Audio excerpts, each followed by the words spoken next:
Hello, welcome back to the Phantom Diary channel. I'm sure there are many of you listening to my stories to fall asleep. Before we start, write in the comments what country you're listening from. So, let's go. It was late summer, and I'd gone on a solo camping trip, something I hadn't done in years. My usual companions had fallen through, but I felt an odd pull to get away from everything and find some peace in the quiet of the wilderness. I chose a remote spot deep in the forest, far from any trails or campsites. I wanted isolation, and I got it. The first day was perfect. The forest stretched out in every direction, vast and untouched. I set up my tent near a small stream, and the sound of running water helped calm my restless mind. There were no signs of other people, no other sounds except for the occasional rustling of leaves and birdsong. That night, as I sat by the fire, I thought about how peaceful it all felt. I'd grown so used to the noise of city life, and now, surrounded by nothing but nature, it was like the world had slowed down. I didn't feel the usual anxiety or stress that had followed me in recent months.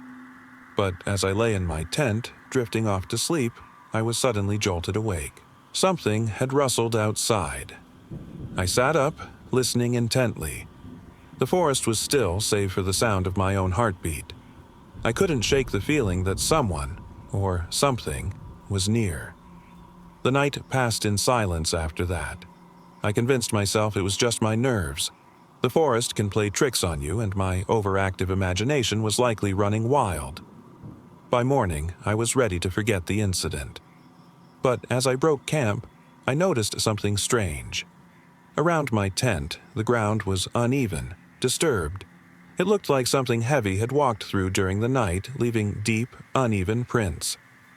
I followed the trail they made, huge, unnatural footprints that seemed to lead away from the stream and deeper into the woods.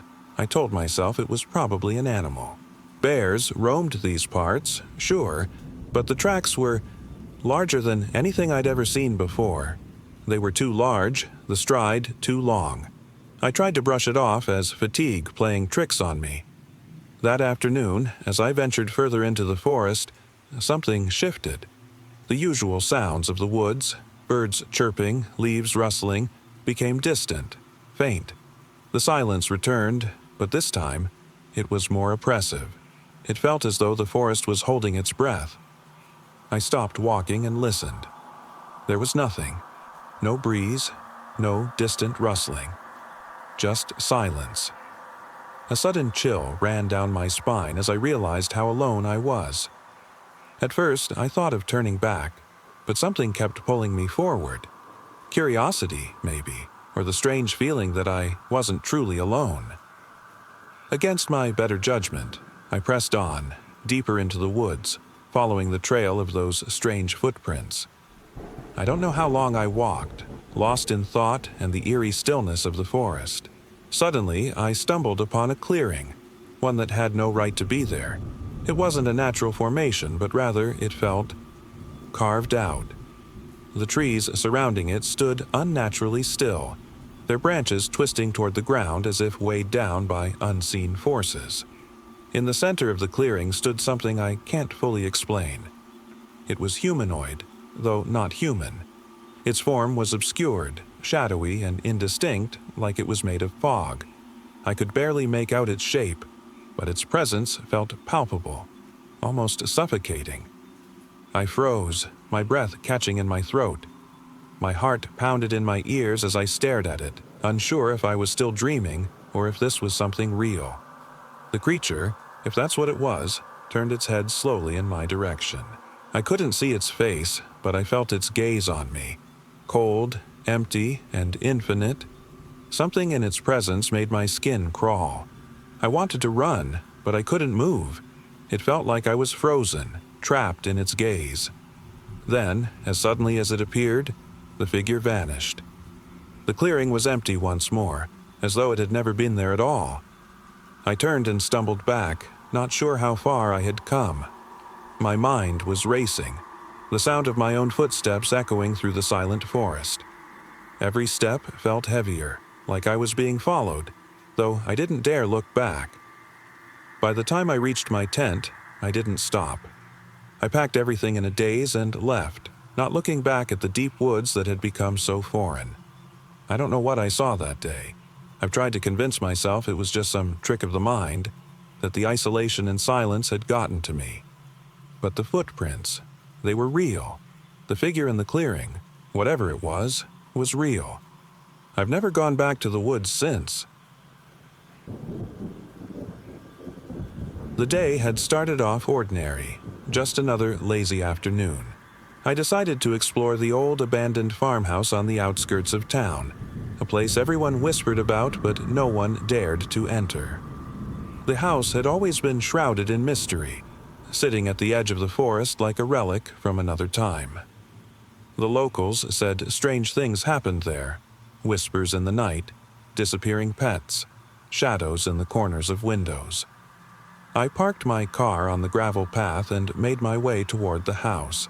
The old wooden planks groaned beneath my feet, each step echoing eerily in the quiet. The front door creaked open without much resistance, revealing a dark, empty interior. Dust covered everything and the air smelled of decay. I walked through the rooms, each one more unsettling than the last. Furniture had been overturned, and old photos lay scattered on the floor, their faces faded beyond recognition.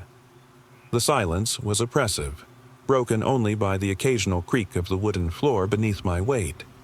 As I wandered deeper into the house, I began to hear something. Faint whispers, barely audible but persistent. I paused, holding my breath, straining to make out what they were saying. It was almost like the house itself was murmuring secrets, as if the walls were alive with memories. I shook off the chill that ran down my spine and pressed on. The whispers grew louder as I reached the top of the staircase. They seemed to be coming from the room at the end of the hall. My heart pounded in my chest as I pushed open the door. Inside, the room was bare except for an old mirror standing in the corner. It was cracked, its glass dull and warped. I couldn't look away, compelled by some strange force. As I stared into the mirror, I saw my reflection distort, my face twisting, becoming something wrong. The whispers became screams, louder now, echoing in my ears. I stumbled back, the distorted figure in the mirror now staring at me, its hollow eyes gleaming. I could feel it watching me, not just in the reflection, but in the real world. My breath came in shallow gasps and I backed away from the mirror, tripping over the furniture as I fled the room. As I ran down the hall, I glanced behind me and caught a glimpse of something, a shadow, black and shifting, racing after me. I could hear it breathing, ragged and uneven, closing the distance between us. I burst out of the house, the door slamming shut behind me. The air outside was thick, oppressive, and silent once again. I didn't look back. I didn't stop. I've never returned to that farmhouse. The whispers still echo in my ears, and sometimes I swear I see that shadow lurking just at the edge of my vision. Whatever was in that house, whatever was chasing me, it's still there, waiting. It was supposed to be a simple trip, just me, my wife, and our old tent. We had decided to spend the weekend camping at a quiet spot far from town, a remote forest preserve where we hadn't been before. No phone service, no distractions, just nature. We had always loved the quiet, the peace. That night, we pitched our tent by the edge of a small misty lake. The sound of frogs croaking and the distant rustling of leaves filled the air. For a while, everything felt perfect. As darkness fell, we sat by the fire, roasting marshmallows and chatting about nothing in particular. The forest was alive with sounds, the occasional hoot of an owl, the scuttling of small animals in the underbrush. But there was one sound that didn't fit. Something soft and irregular, almost mechanical. At first, I brushed it off, assuming it was the wind. But then it stopped, only to start again, closer this time. It was a faint rhythmic thud, like someone lightly tapping a tree. I glanced around, but the woods were dark and quiet, save for that strange noise. I could feel the hairs on the back of my neck rise. "What's that noise?" I asked, trying to keep my voice steady. My wife furrowed her brow, listening intently. "I don't know. It's probably just something out there." I didn't believe her. The tapping wasn't like any natural sound we'd heard before. It felt deliberate, almost as if something, or someone, was pacing the perimeter of our campsite. "We should head to bed," I suggested, trying to mask my unease. We snuffed out the fire and climbed into the tent, pulling the flaps closed behind us. The sound followed us. The rhythmic tapping continued, now louder, more insistent. It wasn't far. It was coming from just beyond the edge of the trees, and whatever it wasn't stopping. Sleep didn't come easily that night. Every few minutes I woke, my heart thudding in my chest. The sound seemed closer now, more deliberate. The faint rustling of leaves wasn't wind, it was movement. Then something shifted in the darkness. I saw it, a pair of pale eyes staring at us from between the trees. They didn't blink, didn't move, just watched. I held my breath, frozen with fear. My wife stirred beside me, unaware of the figure just outside the tent. I could barely hear her breathing over the pounding of my heart. After what felt like hours, the eyes blinked and vanished. The tapping stopped. The forest went silent again, but this time, the silence was worse. In the morning, we crept out of the tent, both of us pale and exhausted. The forest was still, but something felt off, unnaturally still. My wife pointed at the ground, her voice trembling. "Footprints," she said. I followed her gaze to the soft earth around our campsite. There were clear, human-like footprints leading away from the tent and into the woods, but they didn't belong to us. We never found out what was watching us that night. We packed our things and left the forest behind, leaving the strange footprints and the silent eyes in the dark. To this day, I wonder what might have happened if we hadn't left. I'll never forget that summer evening. It was just a normal family trip, something we did every year, driving out to the old orchard just outside town. My parents, my siblings, and I. We had always gone there to pick fruit, sit beneath the trees, and enjoy the quiet, rural countryside. The orchard had been there for as long as I could remember. Rows of apple trees stretching out into the distance, their branches heavy with fruit. My family had visited so many times over the years that I hardly noticed the quiet, the rustling of leaves, or the way the sunlight filtered through the trees in that peaceful rhythm.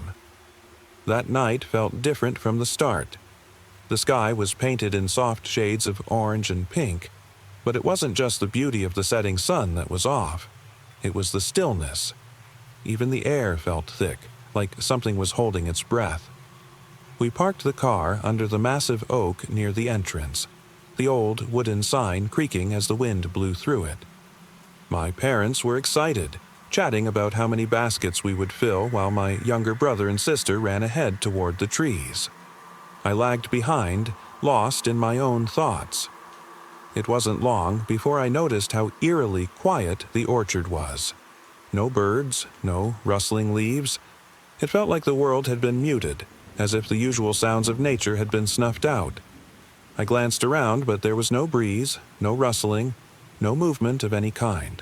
Even the ground beneath my feet seemed strangely still. As I followed my family deeper into the rows of trees, I started to feel a creeping sense of unease. My siblings' laughter faded away, replaced by a strange silence. I could hear their footsteps ahead of me, but the normal sounds of nature were gone. The air felt too still, almost too heavy. When I caught up with them, I noticed my brother and sister standing frozen, staring at something a few yards ahead. I followed their gaze and froze too. In the distance, there was a figure. It wasn't human, but something wrong. Tall and gaunt, its limbs moved unnaturally like they were too long, too stiff. Its head tilted sharply toward us, and I could feel my breath catch in my throat. It wasn't moving like a person. Its movements were jerky, mechanical, almost like it didn't understand how to walk properly. It took one slow step toward us, and I noticed it wasn't wearing any clothes. Its skin was pale, almost translucent, and stretched tautly over its bones. I wanted to run, scream, do anything, but I was frozen. The figure didn't make any sound, just continued to advance slowly. My brother and sister didn't move, their eyes wide with fear. My parents were oblivious, still walking ahead, chatting like everything was normal. I finally found my voice. "Mom! Dad!" I shouted, my voice shaking. "Something's out here." They turned, faces puzzled. "What are you talking about?" my mom asked, but when they saw the figure, their smiles dropped. My dad's expression went blank and my mom let out a small gasp. "Stay back," my dad said, his voice low and sharp. "Everyone, stay together." The figure took another step closer, its movements jerky and unnatural. It didn't seem hostile, just wrong, like it wasn't supposed to be there. We all took a step back, trying to back away from it. The creature stopped a few feet away, tilting its head in that disturbing, unnatural way. Its hollow eyes seemed to be searching for something, or someone. "We need to get out of here," my dad said urgently. His voice trembled as he turned to lead us back to the car. My mom grabbed my brother and sister, pulling them along as we hurried through the orchard. But as we ran, I couldn't shake the feeling that the figure was still watching us. I dared a glance back and saw it standing there, unmoving, as though rooted to the spot. When we made it to the car, my dad slammed the door shut, and we drove away as fast as we could. The figure never moved, never followed. It was just there, standing in the stillness of the orchard. I looked back through the rearview mirror one last time. It was still there, standing perfectly still, the sun finally disappearing behind the trees. Even now, I don't know what we saw that night, but whatever it wasn't human, and it wasn't supposed to be in that orchard. And sometimes I still feel like it's watching, waiting, just as still and silent as it was back then. I was on a road trip with my friends, driving through an unfamiliar desert. The sun was beating down on the cracked pavement, and the silence of the empty highway stretched endlessly ahead. We had been driving for hours. No signs of civilization in sight, just mile after mile of barren desert landscape. We were all growing restless, desperate for some kind of break from the monotony. The only thing in view was the occasional stretch of cracked road in the distant horizon, where the desert seemed to blend into the sky. My friends and I decided to pull off onto a small dirt track we'd seen about a mile back. The track led to an old abandoned building, once a gas station, now nothing but rubble and dust. The sun had bleached the place dry, leaving only broken windows and faded remnants of faded signage. It looked like it had been there for decades, forgotten by time. "We should check it out," Mark said, breaking the silence. We cautiously made our way through the debris, the crunch of our footsteps disturbing the quiet. The inside of the building was eerily quiet. The dust that coated everything made it feel like the place hadn't seen human presence in a lifetime. We explored the remains, poking through old cabinets and peeling wallpaper, but found nothing of any real value. That's when we noticed it. At first, we didn't know what it was.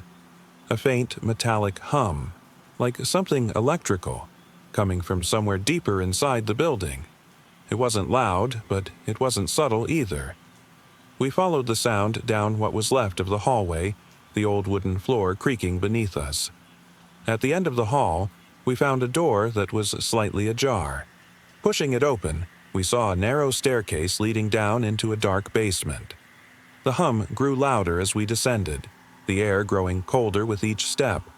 I could feel the tension rising in my chest, the kind that makes your skin crawl. The basement was a mess. Collapsed shelves, broken tools scattered across the floor. But the hum wasn't coming from any of that.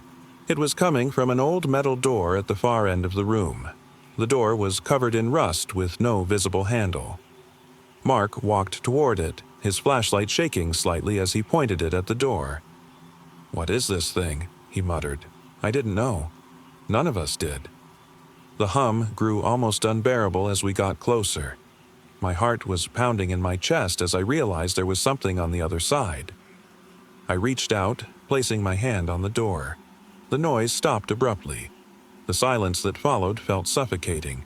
I turned to the others, but they were frozen, staring at me like I was the only one who could move. Then something changed. A faint scraping noise began.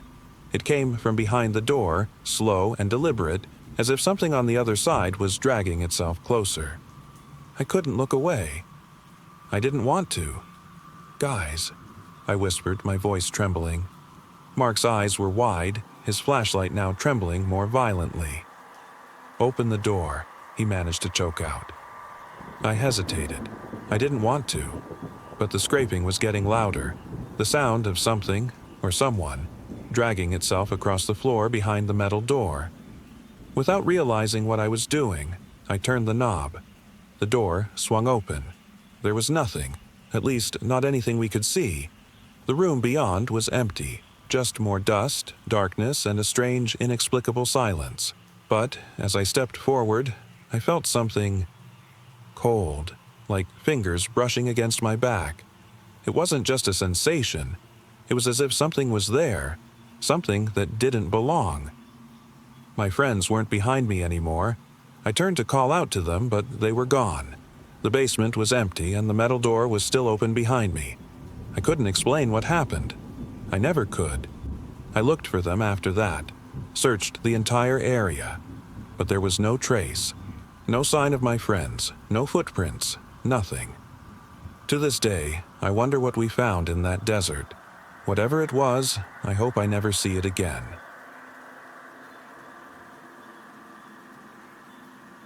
I never believed in anything supernatural, not until that night in the old apartment complex. I had just moved to the city, renting a tiny unit on the third floor of a building that felt like it had seen better days. The building wasn't in the best part of town, but it was cheap, and for someone just starting out, it seemed like a good place to lay low. The first night, I didn't think much of the creaking sounds. The building had that old, eerie feel, with narrow hallways that seemed to stretch into the darkness. I figured it was just the building settling, nothing more. But as the days went by, those sounds became harder to ignore. It started subtly. Every evening around the same time, around 11 p.m., the sound would return. It was faint at first, distant, like someone walking, but as the days passed, it got louder, more distinct. It wasn't just footsteps, though. There was a strange, hollow tapping sound that accompanied them. It echoed through the long hallways like someone was knocking on invisible doors. At first, I thought it was just the building's ventilation system acting up. I made excuses, maybe pipes rattling or some old wiring. But one evening, after I heard it again, I decided to investigate. I stepped into the hallway, my breath visible in the dim, flickering lights. The hallway was empty. I could still hear the footsteps, quick and measured like someone was pacing back and forth in the darkness. I followed the sound, stepping cautiously, heart pounding. The hall stretched on forever, the source of the noise always just out of reach. Then, out of nowhere, I saw it. A figure. At the far end of the hall. It was tall, unnaturally thin, its movements jerky and unnatural. My breath caught in my throat as I realized its face wasn't human. It was a void, empty and hollow, like staring into a bottomless pit. The eyes were black, without any trace of life. I couldn't move, couldn't scream. The thing seemed to glide towards me, its footsteps silent, but the sound of its arrival still echoed in my ears. "Let me in," it whispered. I bolted, my legs carrying me back to my apartment faster than I could comprehend. I slammed the door shut behind me, locking it and pressing my back against the cold wall. My mind raced, but I couldn't make sense of what I had just seen. I stayed awake all night, the sound of those footsteps still echoing in my head. The next day, I gathered my courage and told my neighbor, a sweet older woman who had lived there for decades. She just nodded, her face pale. "You saw it too, didn't you?" she said quietly. It turned out I wasn't the only one who had experienced it. Several tenants over the years had reported similar occurrences, footsteps in the hall, the knocking, and that figure. But no one had ever gone into the hall long enough to see what was causing it. That night, I knew I couldn't stay. I packed my things in the early morning, unable to shake the feeling that whatever was haunting that building had no intention of ever leaving. I left the keys on the kitchen counter and never looked back. To this day, I don't know what I saw or what was calling from the shadows, but I do know I don't ever want to find out again. It was the kind of evening where the sky seemed to press down on everything, as if it wanted to swallow the world whole. My friends and I had decided to take a drive out to the old abandoned lighthouse, miles from any town, where the cliffs stretched out over the ocean like they were reaching toward the sky itself. The lighthouse had been shut down decades ago, long before anyone could remember. We'd heard rumors that it was haunted, but we didn't believe in that kind of stuff. We just wanted an adventure. The road to get there was narrow, winding, and barely lit by a few flickering streetlights that flickered on and off like they were uncertain of their own purpose. We parked the car at the base of the cliffs and began walking toward the lighthouse. The air smelled of salt and decay, the kind of place where you feel like you've stepped out of time. The lighthouse stood there, looming and skeletal against the darkening sky. Its red brick tower stood like a sentinel, long forgotten, its windows cracked and covered in moss. We reached the entrance, a heavy metal door that creaked open with a groan. Inside, everything was covered in dust. The old lanterns hung from the walls, cobwebs stretched between them. The faint smell of mildew and dampness clung to everything. We walked up the narrow staircase, the sound of our footsteps echoing in the confined space. The higher we climbed, the darker it got. The dim light from the lanterns barely illuminated our path. I kept expecting to hear something. Footsteps, whispers, or maybe the creak of an old floorboard, something to break the silence. But all I could hear was the sound of my own breath, shallow and quick, and the soft shuffle of my friends behind me. Finally, we reached the top. The door at the top of the staircase creaked open, and we stepped out onto the balcony of the lighthouse. The wind hit us, sharp and cold, as we looked out over the cliffs. The ocean stretched out endlessly beneath us. The waves crashed far below, their roar distant and faint. The horizon stretched into nothingness, the darkness blending with the sea. We stood there, taking in the view, laughing and joking. We were miles from civilization, miles from anything that could disturb us. Or so we thought. That's when I heard it, the soft scraping sound, like something dragging itself across the floor below us. I turned to my friends, but they didn't seem to hear it. I figured it was the wind, some old creaking of the lighthouse settling into the darkness. But then it came again, louder, more deliberate. This time, it wasn't below us. It was above. I froze, staring up toward the narrow spiral staircase that led to the top of the tower. The scraping noise was now followed by the faint sound of ragged breathing, labored and slow, like something struggling to draw in air. My hands trembled as I pointed upward. "Did you hear that?" I whispered, but my voice was lost in the wind. My friends looked at me, puzzled. I swallowed hard, trying to tell myself it was nothing. Maybe the wind was playing tricks on my mind. But then came the unmistakable sound of a voice, low and cracked, whispering something I couldn't make out. We were alone up there. I knew it. The others insisted it was probably the wind or some animal, but my instincts told me otherwise. I grabbed my friend's arm and whispered, "We need to get out of here." We turned, bolting down the staircase as fast as we could, the sound of our footsteps pounding in our ears. The scraping noise followed us, but it was closer now, louder. It sounded like it was climbing after us. When we reached the base of the tower, the door was still open. But what we saw outside wasn't normal. There was something standing by the car, something too tall, too thin, with its back bent unnaturally. It didn't move like a person. It was more like a shadow, stretching toward us in the dim light. Its eyes, if they could be called that, were hollow, dark, and seemed to burn with a cold, inhuman light. I wanted to scream, but my voice wouldn't come. The others were frozen in place, too terrified to move. The figure turned its head slowly as if observing us, and then started to walk toward us. Its movements were slow, deliberate, as if it wasn't sure what it wanted. Without thinking, we bolted down the cliffside, the figure still behind us. The wind howled louder, but we didn't stop. We didn't stop until we reached the car and drove away, not looking back. To this day, I can't explain what we saw. I haven't been able to go near that lighthouse since. Whatever was up there, waiting for us, still lingers in my mind. Some places, I've learned, are better left untouched. It was late at night, and I was driving home from a family gathering. The roads were mostly empty, the only sound being the occasional hum of my tires on the asphalt. I wasn't particularly familiar with this route. My usual path was blocked off due to some road work, but it was the quickest detour I could take. As I drove deeper into the countryside, the landscape changed. The city lights faded behind me, leaving only dark fields and dense trees. The silence grew oppressive.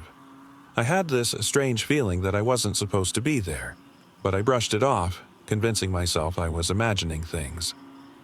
About 20 minutes into the detour, I passed a small, ancient-looking church. Its steeple pierced through the night sky, its silhouette standing stark against the dim moonlight.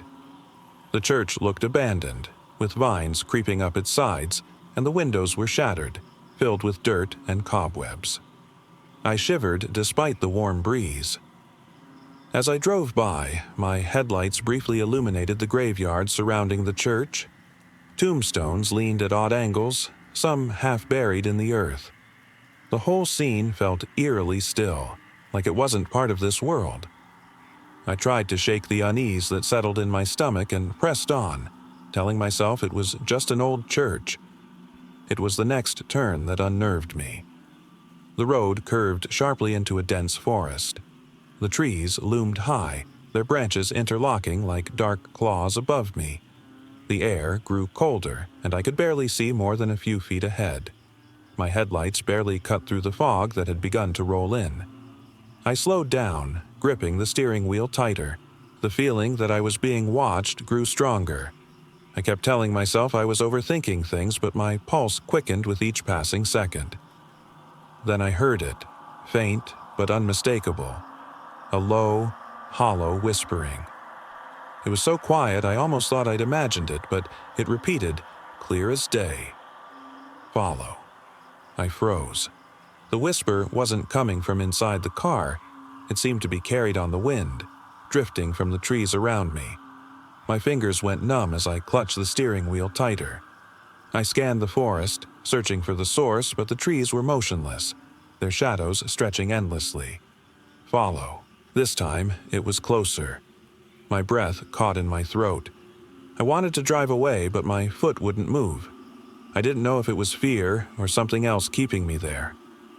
Suddenly, my headlights flickered. The noise of the engine seemed to fade into the whispering. I could barely hear the tires on the road beneath me. Then, out of the corner of my eye, I saw it. A figure standing at the edge of the trees, barely visible through the thick fog. Its outline was dark and impossibly tall. It didn't move, just stood there, watching me. I should have turned around then, should have left, but my body felt paralyzed. The whisper grew louder, more insistent. Follow. My hands trembled as I gripped the steering wheel tighter. Without thinking, I found myself inching the car forward, the figure still staring, unmoving. It was like it was beckoning me, luring me deeper into the unknown. I don't know how long I drove. The road twisted and turned, every mile feeling longer than the last. The whisper didn't stop, growing louder, as if I were being led deeper into the woods, into whatever nightmare lurked ahead. Finally, the whisper faded. The trees grew thinner. The fog cleared slightly, and I found myself driving onto a dirt path. Ahead of me was a clearing, bathed in moonlight. In the center stood the church, its shattered windows now gleaming with an otherworldly glow. My heart pounded as I realized the figure was gone. I hesitated, my hands still gripping the wheel, but something compelled me to stop. I didn't know why. My legs felt like they were moving on their own. I stepped out of the car, the ground beneath my feet cold and wet. I approached the church, the whisper now replaced by silence. My footsteps echoed in the stillness. When I reached the church, I stared at the cracked entrance, frozen with fear. But there was nothing. No figure, no whispers, no voices, just an old, abandoned church standing in the cold, dead night. And as I turned to leave, I realized the face I had seen in the cracked window wasn't mine. It wasn't anyone's. It was supposed to be a simple weekend trip with a group of friends. We decided to take a hike through a dense, unfamiliar forest. No cabins, no gas stations, just trees and nature for miles. I wasn't the outdoorsy type, but something about getting away from the city's chaos sounded appealing. We parked at a trailhead that felt like it hadn't seen visitors in years. The road was overgrown, and the air was thick with the smell of pine and damp earth. Our group of 5 took our first steps into the forest, the sunlight filtering through the canopy above. It was peaceful, serene, or so I thought. About an hour into the hike, things began to feel off. The path we'd been following seemed to narrow, the trees closing in around us. We'd all become quiet, unsure if we were heading the right way. The usual sounds of the forest, the rustling of leaves, distant birds, had fallen silent. It was like we were walking through some uncharted, forgotten place. "Are we even on the trail anymore?" one of my friends asked, her voice uncertain. I stopped and looked around. The trees were so thick, and the sunlight barely broke through. It felt unnatural. But before I could suggest turning back, we noticed something strange. A figure, just a glimpse, moving deeper into the woods. "Did anyone else see that?"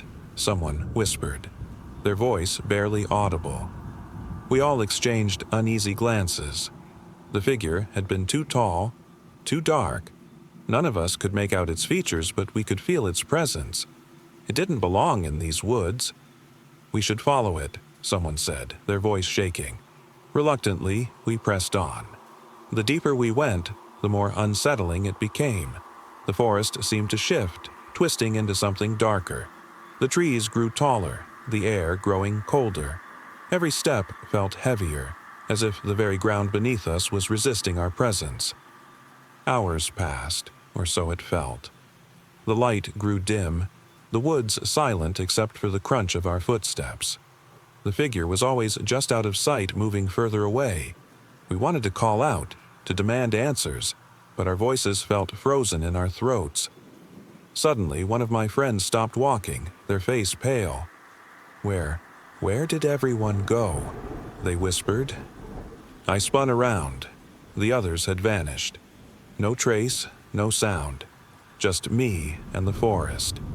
My heart began to pound in my chest as I realized I was alone, surrounded by trees that felt alive. I called out, but there was no response. My friends had disappeared, and the silence returned. I wandered aimlessly, trying to retrace my steps, but the forest seemed to shift with every attempt. It felt like the trees were closing in on me, squeezing me tighter. Then I heard it, a faint whispering.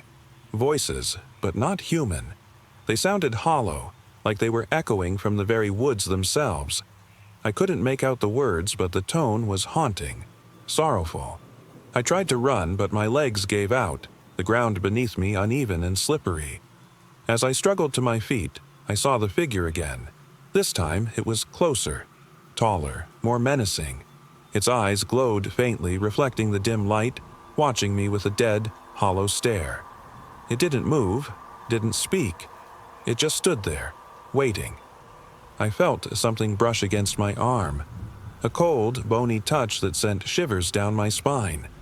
I tried to fight back, but whatever was out there was far beyond anything I could comprehend.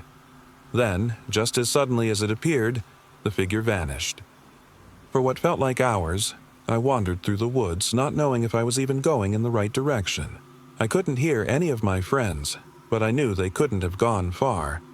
The whispering voices persisted, growing louder, more desperate. Finally, I broke through the trees and saw the trailhead, familiar now. The sun was rising, casting long shadows on the ground. My friends were gone, but the figure was nowhere to be seen. I made my way back to the car, breathless and shaken. The forest remained quiet, the eerie calm settling over me like a shroud. My friends were never found. To this day, I've never been able to explain what happened. The woods had taken them, and they took part of me with them, too. It was a late afternoon when I decided to take a walk through the old neighborhood. The sun was casting long shadows over the cracked sidewalks, and the air was thick with the smell of old wood and rust. This wasn't a place I usually visited. It had been abandoned years ago. Most of the houses were overgrown, their windows dark and the streets devoid of life. It was the kind of place where time had seemingly stopped. As I wandered further down the quiet, forgotten streets, I couldn't shake the feeling of being watched. The silence was oppressive, broken only by the distant creak of old fences swaying in the wind. I told myself I was imagining things, that it was just the stillness of the place playing tricks on me. But then I saw it. At first, only a shadow, but as I turned a corner, I froze.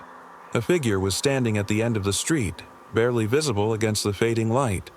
It was tall, too tall, and its features were obscured by the deep shadows of dusk. I stood there, heart pounding, unsure of what to do. The figure didn't move. It just stood there, watching me. My first instinct was to turn and run, but something kept me rooted to the spot. I told myself it was just someone lost, wandering through the old neighborhood like I was. Maybe they didn't know where they were either. But the way they stared at me, so still, so unnerving, made my stomach twist in a way I couldn't ignore. I forced my legs to move, taking slow, cautious steps toward the figure. As I got closer, I realized that there was something off about them. They didn't seem human. There was an unnatural stillness to their posture, as if they were frozen in place. And their eyes, they weren't reflecting any light, just pure, empty voids. I tried to speak, but no words came out. My throat was dry, and my mind felt clouded with fear. I wanted to run, but my legs felt like lead. The figure tilted its head slightly, as if studying me, and then took a step forward. Its movements were jerky, unnatural, like it didn't belong in this world. I stumbled back, my breath hitching. This wasn't human. It couldn't be. I turned and ran, sprinting as fast as I could, my heart hammering in my chest. I didn't dare look behind me. I just kept running, fueled by pure panic. The sounds of my footsteps echoed off the empty streets, but no other sounds followed. No wind, no birds, no distant cars, just silence. The kind of silence that feels alive, watching. When I finally stopped, I was out of breath, my chest heaving. I stood there trying to gather my wits, but the eerie quiet of the neighborhood felt thicker than before. I dared to glance back, but the figure was gone. There was no trace of them, just the empty street stretching before me. I didn't go back into that neighborhood. I never will. Whatever it was, whatever I saw, I know I wasn't supposed to. I've always hated museums. The dim lighting, the echoing footsteps on the polished floors, it always felt oppressive, like history was closing in on me. But on that particular evening, curiosity got the better of me. A friend of mine had convinced me to visit an old abandoned art museum on the outskirts of town. It was said to be haunted, though I didn't put much stock in ghost stories. A perfect way to escape the city, they'd said. I agreed, reluctantly. When we arrived, the place was everything I expected, a relic of another time. Dusty glass cases displayed faded paintings of figures long forgotten, their expressions forever locked in uncertainty. The air was thick with mildew and the faint smell of old paper. It wasn't just quiet, it was silent, as if the building itself held its breath. We wandered through the exhibits, the creak of our footsteps echoing off the empty halls. My friend, oblivious to the oppressive atmosphere, was too busy snapping photos and making jokes. I followed, my senses on high alert, wondering why we had decided to come here. It wasn't until we reached the main hall that the unease became overwhelming. The space was grand, with towering ceilings and a vast, empty display of once majestic sculptures. But now, everything felt hollow, lifeless. My skin crawled as I noticed the shadows in the corners of the room, darker than the rest of the shadows cast by the dim lighting. We stood there for a while, the stillness pressing in from all sides. My friend suddenly stopped, his phone flashlight illuminating a cracked statue of some ancient god. He turned to me, his expression more serious than I'd seen it before. "Did you hear that?" "What?" I asked, my voice barely above a whisper. "Footsteps. I swear," he said, his eyes darting toward the far end of the hall. I froze. My heart skipped a beat, and for the first time that night, fear replaced skepticism. The silence wasn't silence anymore. There was something moving in the shadows, something that didn't belong. We listened, and sure enough, the faint sound of footsteps echoed through the vast space. It wasn't ours. The steps were slower, deliberate, almost as if they were searching for something. My friend looked at me, wide-eyed. "We should go." I nodded, my body trembling. We turned back the way we came, every step now feeling heavier, every sound amplifying. The footsteps seemed closer, as if they were chasing us through the empty halls. Suddenly, my phone's flashlight flickered, then went out. I fumbled for it, my fingers shaking. When it came back on, I saw something that made my stomach churn. There was a figure standing at the end of the hallway, tall, gaunt, its face hidden in shadow. It didn't move, just stood there, watching. "Run," I whispered, my voice barely audible. We sprinted, not looking back, but I could feel it following. The footsteps echoed behind us, closer, until we burst out into the cold night air, gasping for breath. We didn't stop until we were well away from the museum. We haven't been back since. I'm not sure what we saw that night, but I know one thing. It wasn't human. It was late summer, and my friends and I decided to take a spontaneous trip to an old remote cabin in the woods. But this wasn't your typical cabin-in-the-woods getaway. No flickering lights, no whispers of ghosts. Instead, it was a well-maintained retreat, far from civilization, nestled at the edge of a serene, winding lake. The cabin was beautiful, its wooden exterior weathered but solid, surrounded by towering pines and the soft echo of crickets. We packed our gear, set up by the dock, and spent the day lounging by the water, soaking in the sun, and enjoying the peaceful isolation. The place had a strange charm, almost too perfect, like it had been untouched by time. But that sense of stillness unsettled me. I couldn't shake the feeling that something about this place wasn't right. That evening, as the sun dipped below the horizon and darkness stretched across the lake, we gathered around a bonfire, sharing stories and roasting marshmallows. The woods were quiet, the only sounds being the crackle of the fire and the occasional rustle of leaves in the breeze. But as the night wore on, I started to notice something. Something off, something watching. I didn't say anything at first. I thought maybe my mind was playing tricks on me. The others seemed relaxed, laughing and enjoying themselves.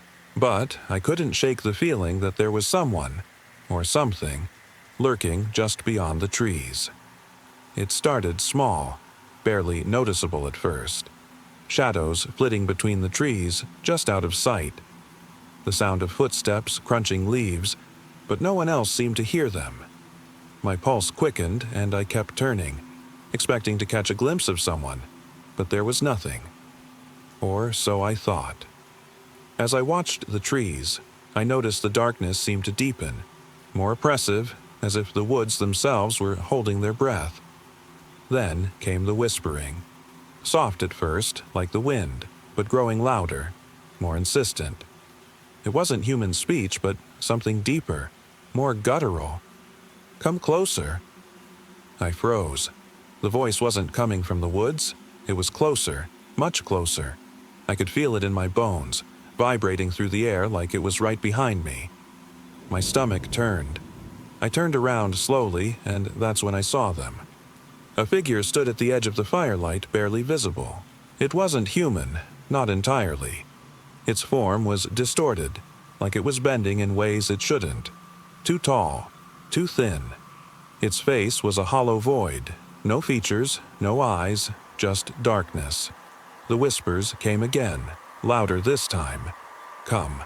I couldn't move. I was frozen in place, my mind racing, trying to comprehend what I was seeing. The others, still by the fire, didn't seem to notice. I wanted to scream, to call out, but no sound would come. Then, like a flicker of a dream, the figure disappeared, swallowed by the trees. The whispering faded, but the silence that followed was even more unnerving. When I finally found my voice, I managed to mumble to my friends, trying to act calm, though my hands shook uncontrollably. They brushed off my concerns, laughing and calling me paranoid. We stayed up a little longer, but I couldn't shake the feeling that something was watching us, something that had never truly left. That night, I lay awake, listening to every creak of the cabin, every snap of a twig outside. When morning came, the air felt different. The woods seemed quiet, peaceful even. But as we packed our things and left the cabin behind, I couldn't help but glance over my shoulder as if something, or someone, was still there, watching us from the shadows. It was the last thing I expected. I had just moved into a new city, far from everything familiar, and after weeks of searching, I finally found the perfect apartment. It wasn't much small, run down, with creaking floors and peeling paint, but it felt like home. I was alone, but the solitude was something I welcomed. It was supposed to be peaceful. A fresh start. One evening, about a week after moving in, I decided to stay in and unpack some more. The apartment was quiet, just like it had always been. I could hear the distant sounds of the city, but inside, it was still. I had my usual nighttime routine, a cup of tea, a book, and the faint glow of a flickering desk lamp. But something felt off. I didn't hear anything out of the ordinary, no footsteps, no creaks, nothing to suggest anyone else was around. I would look up, expecting to see someone, but the hallway was always empty. Then, around 3 a.m., came the knock. It was a soft knock just once, but it wasn't on my door. It came from somewhere deeper in the apartment. I held my breath, my body frozen in place.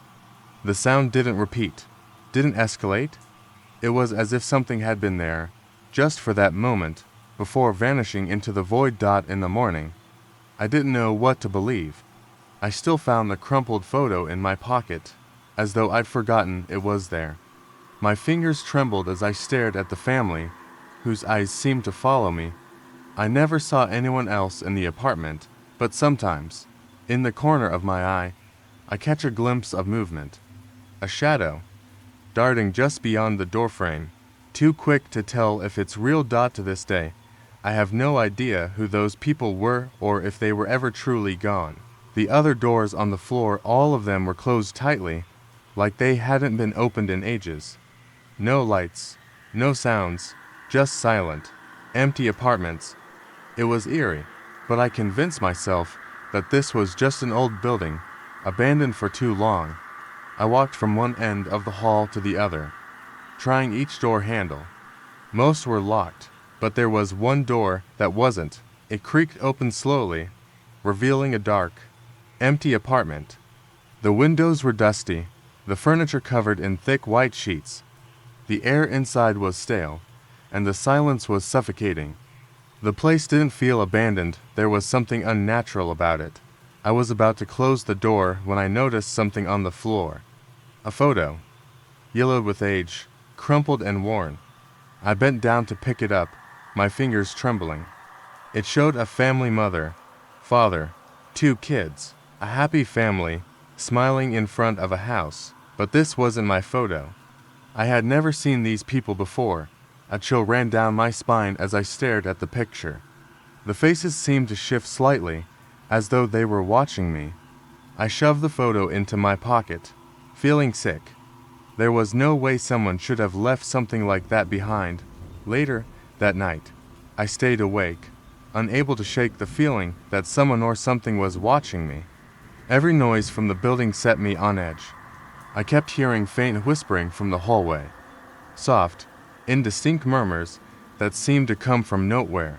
I would look up, expecting to see someone, but the hallway was always empty.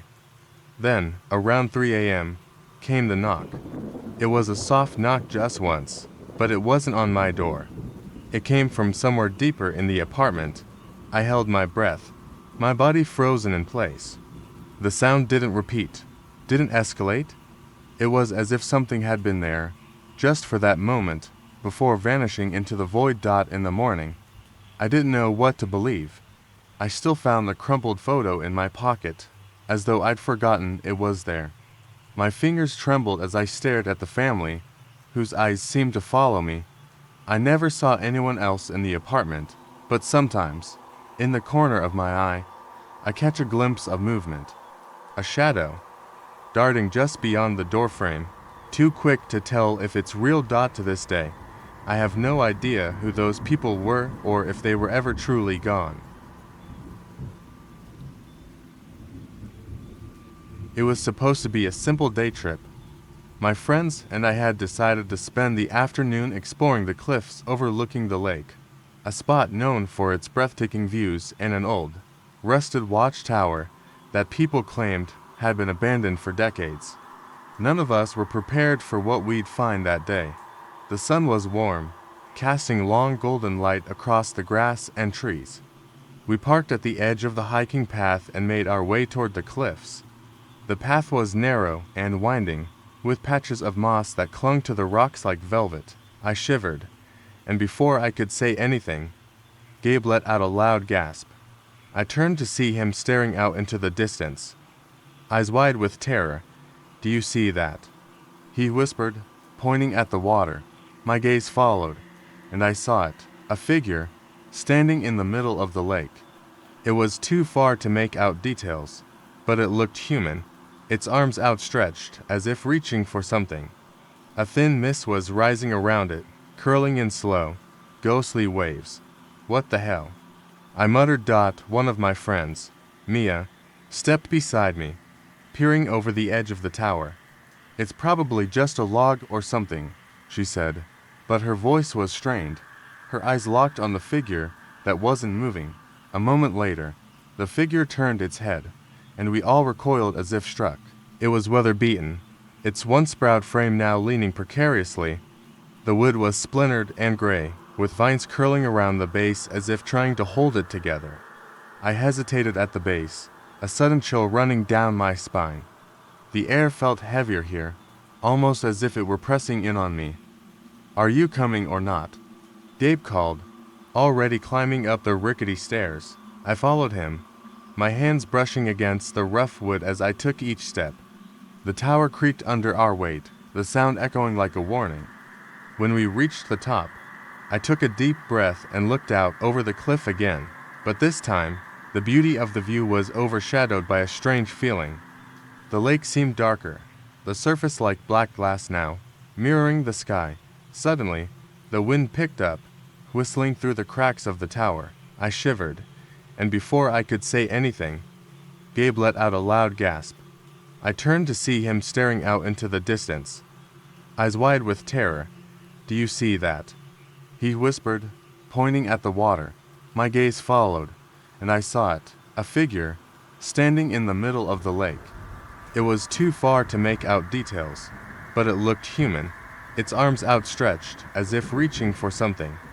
A thin mist was rising around it, curling in slow, ghostly waves.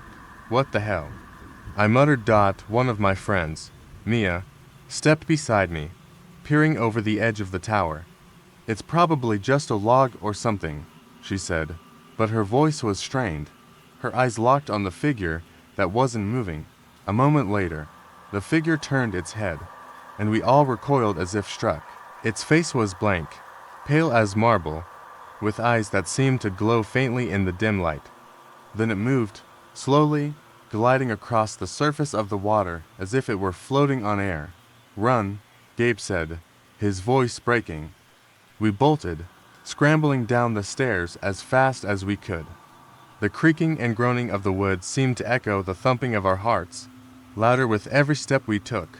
When we reached the bottom, we didn't stop running. It was weather-beaten, its once proud frame now leaning precariously. The wood was splintered and gray, with vines curling around the base as if trying to hold it together. I hesitated at the base, a sudden chill running down my spine. The air felt heavier here, almost as if it were pressing in on me. "Are you coming or not?" Gabe called, already climbing up the rickety stairs. I followed him, my hands brushing against the rough wood as I took each step. The tower creaked under our weight, the sound echoing like a warning. When we reached the top, I took a deep breath and looked out over the cliff again, but this time, the beauty of the view was overshadowed by a strange feeling. The lake seemed darker, the surface like black glass now, mirroring the sky. Suddenly, the wind picked up, whistling through the cracks of the tower.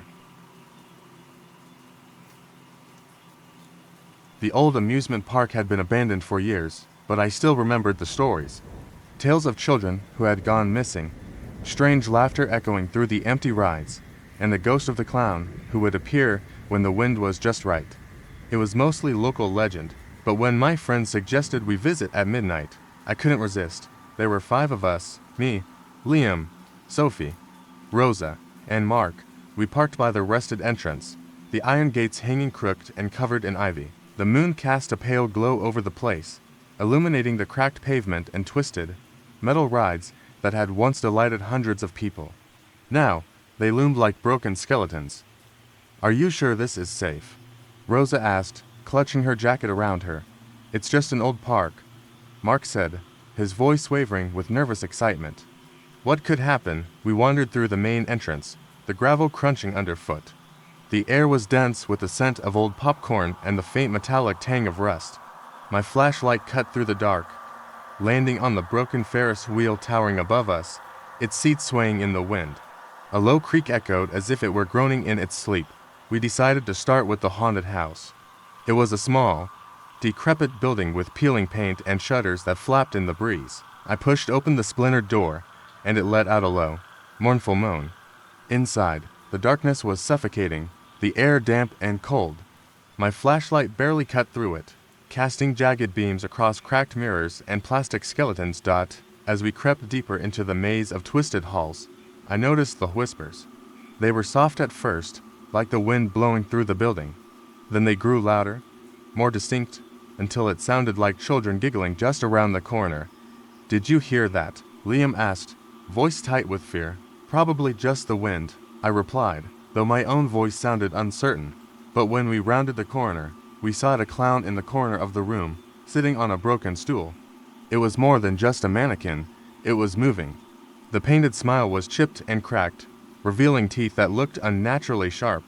Its eyes, hollow and dark, fixed on us. Liam gasped, but before any of us could scream, a loud crash came from behind. We spun around, my heart thundering in my chest. The hallway was empty, but something in the corner caught my eye, a pair of small, muddy shoes, too small for any adult. Then the giggling started again, louder this time, and we bolted. We stumbled out into the night, tripping over debris and each other. Behind us, the laughter followed, echoing through the park like a chorus. The clown was nowhere in sight, but we didn't dare look back. We sprinted to the entrance, but it was no longer there. The iron gates had vanished, replaced by the dark, brambled forest that surrounded the park. The laughter still rang out, coming from every direction now. My flashlight flickered, and in the cold glow, I saw them children, dressed in tattered clothes, eyes wide and empty, standing in the shadows. Mark screamed as one of them stepped forward, and I realized with a sickening jolt that it was the same pair of muddy shoes. The children were staring at us, their faces blank, but there was no mistaking their intent. They moved toward us, slow at first, then faster, their little feet pattering against the ground like raindrops. I grabbed Rose's hand and pulled her with me as we ran. We didn't stop until we burst out of the woods and into the clearing where the main road lay.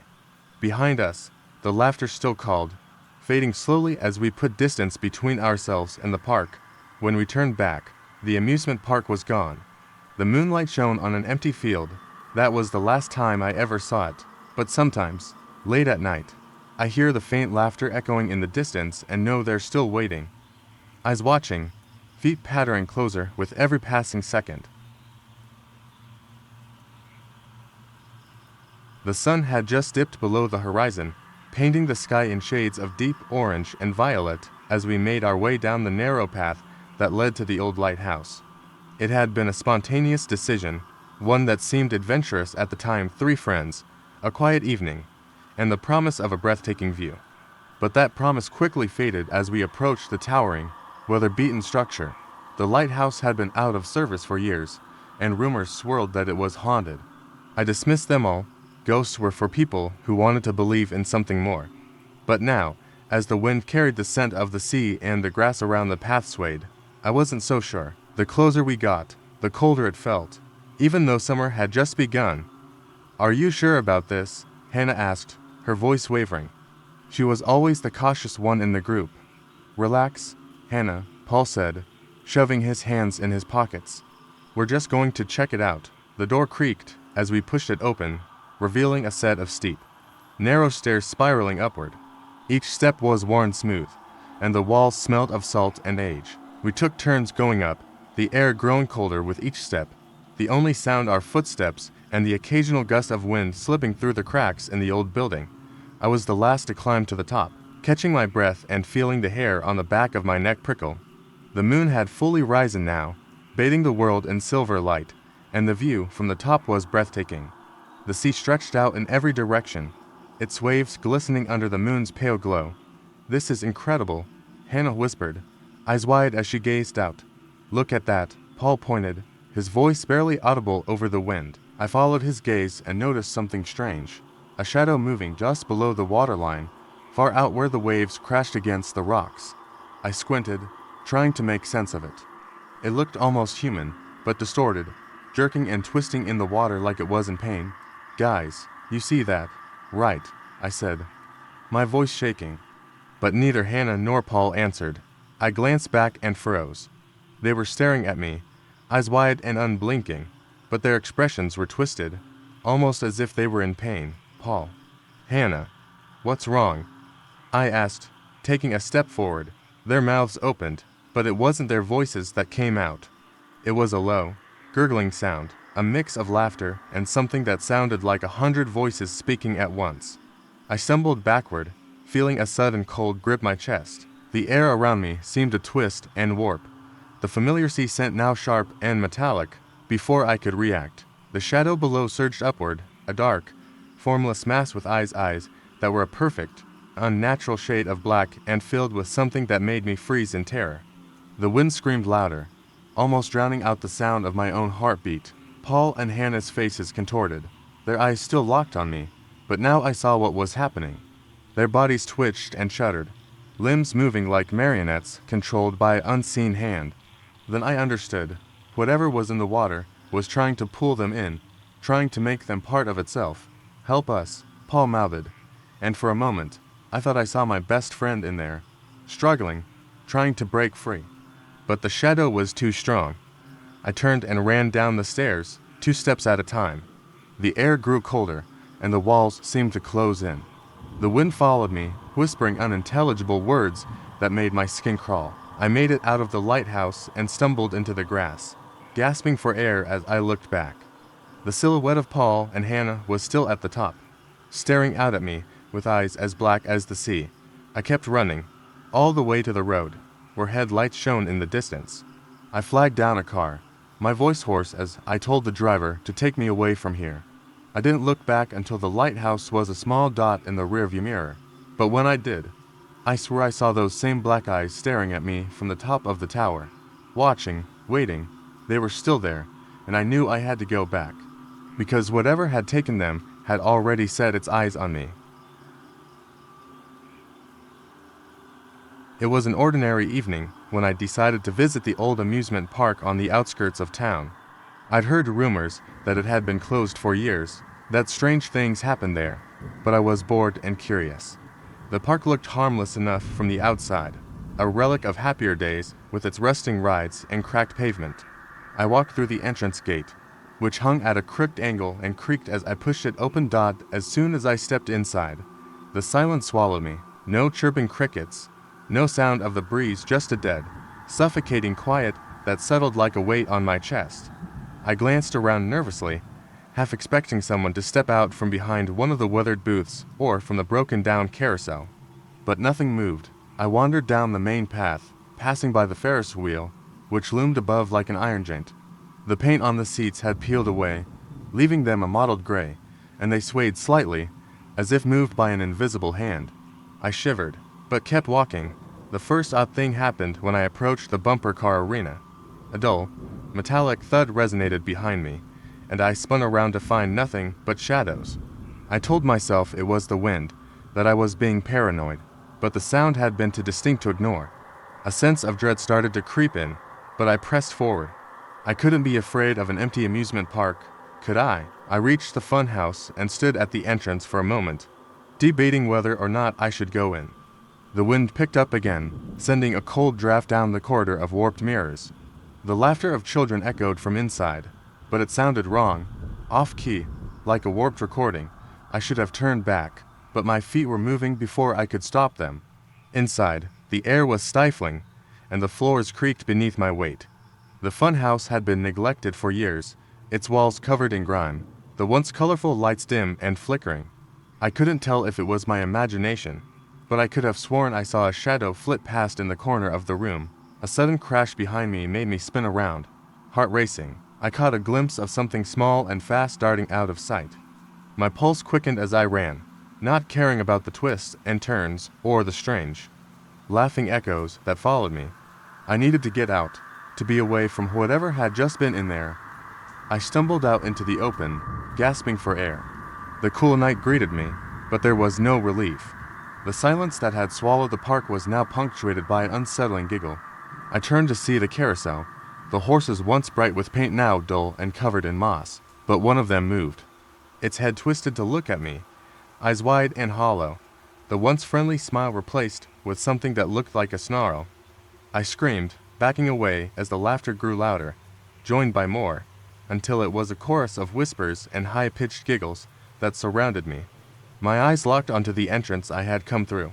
I bolted, my heart thundering as I passed the crooked gate, the laughter fading behind me like a cruel echo. I ran until I could no longer hear the noise, until the normal sounds of the town returned to me. But even now, when I close my eyes, I can still hear that laugh, the one that came from the twisted carousel horse that watched me as I fled. The old town fair had been a staple in our small community for as long as I could remember.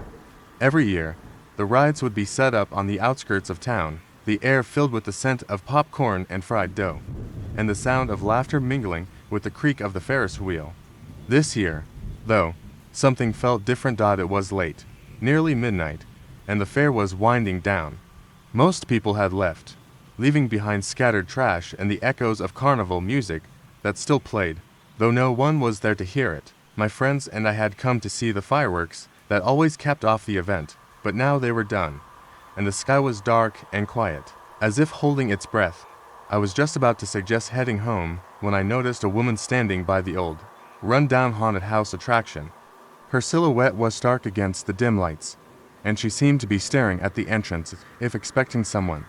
She was tall, almost unnaturally so, and her dark hair tumbled over her shoulders in waves that shone with an otherworldly glint. I couldn't see her face clearly, but there was something about her that made my skin prickle. "Hey, check that out," I whispered to my friend, Marissa. She glanced over and frowned. "Probably just some late-night worker," she said, but there was hesitation in her voice. I couldn't take my eyes off the figure. Something was off. The haunted house had been closed for hours, and no one was supposed to be inside. I nodded toward it, and Marissa rolled her eyes, grabbing my arm. "Let's go home. It's late." But, as we walked away, I heard a faint giggle. So light and airy it could have been the wind. I glanced back over my shoulder, and the woman was gone. The front door of the haunted house was now ajar, creaking softly as it swung in the breeze. Marissa followed my gaze and stopped walking. "Did you hear that?" Before I could answer, the giggle came again, louder this time. We exchanged a look, and she whispered, "What if it's just a kid playing around?" "Then let's find out," I said, surprising myself with the boldness of my own voice. We approached the haunted house, the wooden planks beneath our feet creaking with each step. The smell of musty old wood and something metallic hit me as we stepped through the entrance, the dim lights casting shadows that seemed to move. Inside, everything was silent, except for the faint sound of breathing coming from deeper within. My heart pounded in my chest, and I felt Marissa's grip tighten on my arm. "Are we really going in?" she asked, her voice small. Before I could answer, a sound like feet dragging across the floor came from behind us. I spun around, my eyes searching the darkness, but there was nothing. Just the deep, suffocating silence of an empty room. Then I saw it. A figure in the corner, hunched over, staring at us with eyes that glowed red in the dim light. The woman I had seen earlier, but now she was different. Her hair hung in tangled knots, and her mouth was open in a grin that was too wide. The edges of it split with what looked like stitched seams. "You're not supposed to be here," she whispered, voice cracking like dry wood. Marissa screamed, and we both bolted for the exit. As we ran, the air grew colder, and I could feel her presence behind us, her feet dragging, her laughter ringing out as if echoing from all corners of the room. We burst out into the open, gasping for air, and I didn't stop running until we were halfway home. The next morning, the fair was gone. The rides had been dismantled, and the ground was clear, as if the event had never happened. But when I passed the spot where the haunted house had stood, I noticed something chilling. A set of muddy footprints leading from the center of the fair to the edge of the woods, and one set that stopped at the edge and faced me, as if waiting for something that never came. I was out on a solo hike when it happened. It wasn't planned, just a spontaneous decision to leave my apartment and get lost in nature for a day. The forest was dense and ancient, with trees so tall they blocked out the sun and leaves that whispered secrets to one another in the wind. I'd wandered for hours, passing old trails marked only by fading footprints and gnarly roots that reached out like fingers. When I found the clearing, it was the sort of place you only see in dreams: bright green grass, wildflowers peppered like spilled paint, and an eerie silence that made everything feel suspended in time. I paused to catch my breath and took in the moment. But then I noticed it, a cabin at the edge of the clearing. It was small, with a roof that sagged under the weight of years and a porch that had rotted through in places, making it look like it could collapse with a gust of wind. The place wasn't on any map. I took a step toward it, heart pounding in my chest. Why would a cabin be out here, far from the nearest trail? Curiosity got the better of me, and I pushed the warped door open. Inside, the air was thick and musky. Dust curled in lazy swirls in the slanted beams of sunlight. The room was empty, except for an old rocking chair that moved on its own, creaking in time with the groan of the cabin. I told myself it was just the wind, but I could feel something in the room, something intangible and heavy. I stepped closer to the chair, and that's when I heard a faint voice, like a whisper threading through the walls. It was too low to make out, but I could feel it brushing against my ears. Then came the sound of someone shifting in the corner of the room, a scraping noise as if someone was pulling themselves forward. I spun around, my breath caught in my throat, but there was nothing there.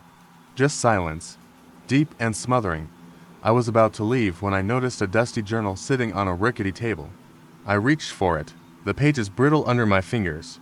I flipped through, reading bits of handwriting that had faded with time.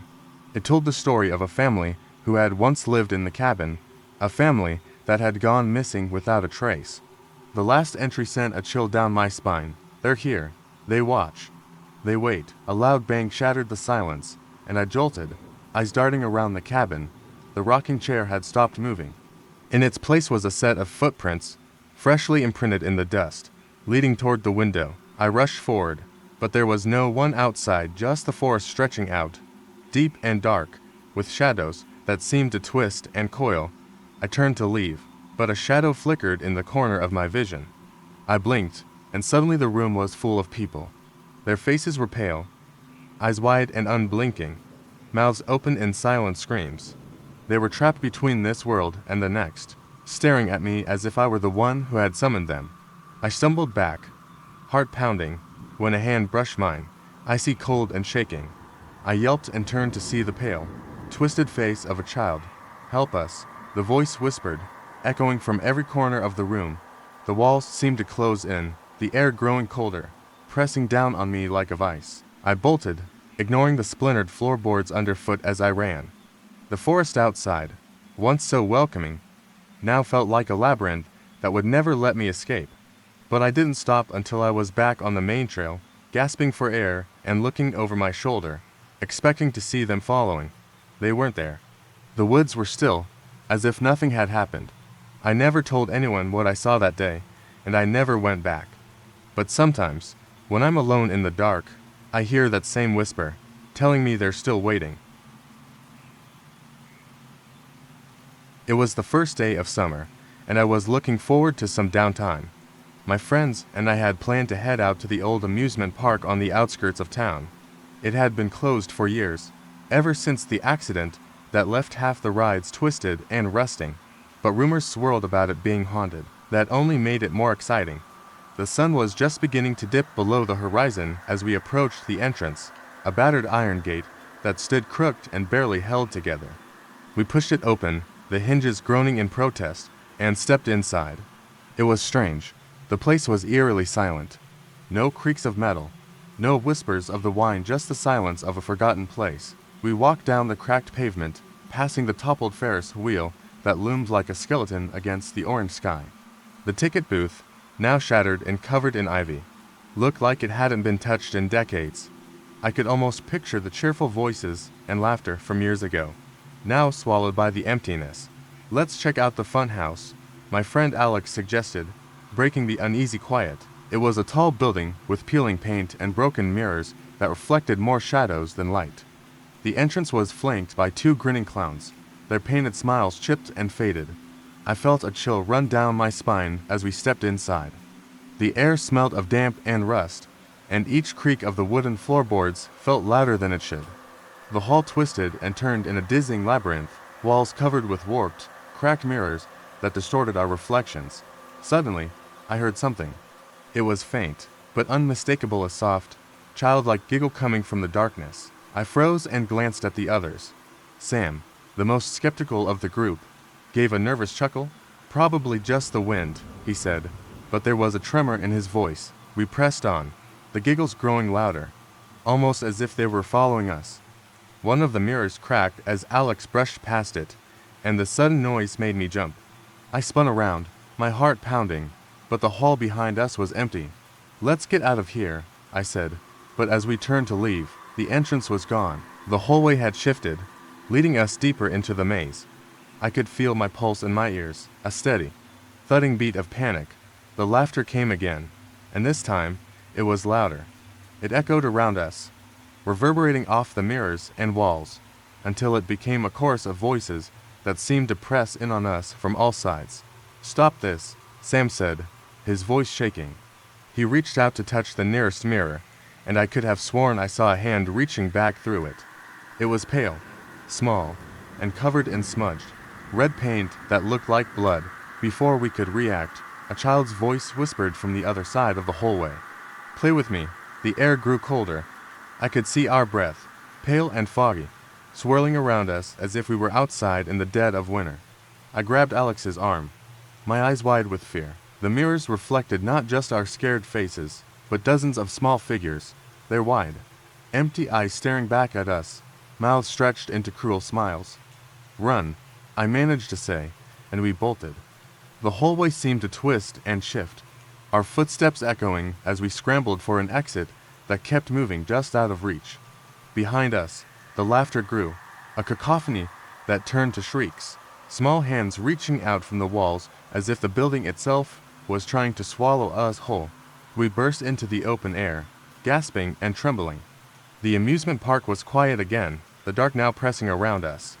I dared a glance over my shoulder, and for a moment, I swore I saw a small figure at the entrance of the fun house, standing still, watching. It was a child, pale and hollow-eyed, its smile far too wide. "Let's get out of here," I said, and we ran, not daring to look back. The next morning, the news reported an inexplicable blackout at the old amusement park. They found the front gate smashed and the fun house completely empty. But as I sat in my room later, that day, I noticed something in the reflection of my mirror, small, pale fingers pressing against the glass, and a voice that whispered, "You didn't play with me." The moon was full, casting silver light across the desert as I drove along the empty road, the sound of gravel crunching under my tires. My friend Leo and I were heading to a remote, old roadside diner we'd heard about, a place that only opened once a year during the full moon. The legend said it was where lost travelers found their way, and we were adventurous enough to take that challenge. As we approached, I noticed the diner was nothing like I'd expected. It was an old, beat-up building with cracked glass windows and peeling paint. The neon sign that said Mabel's flickered sporadically, barely holding onto its promise of warm meals and forgotten stories. But we were here, and I wanted to see it through. Leo parked the car, and we stepped out, the chill of the desert night making my skin prickle. We pushed open the door, and the air inside was thick with the scent of old wood and dust. The place was dimly lit by oil lamps, casting long, dancing shadows across the cracked tile floor. A jukebox sat in the corner, but it was silent. "Feels like we're in a movie," Leo whispered, his voice a mixture of awe and unease. The only person inside was an elderly woman at the counter, her back turned as she adjusted a pot on the stove. Her hair was silver, and she wore a faded apron. She turned slowly, a smile spreading across her face as she took us in. "Welcome, travelers. You've come at just the right time," she said.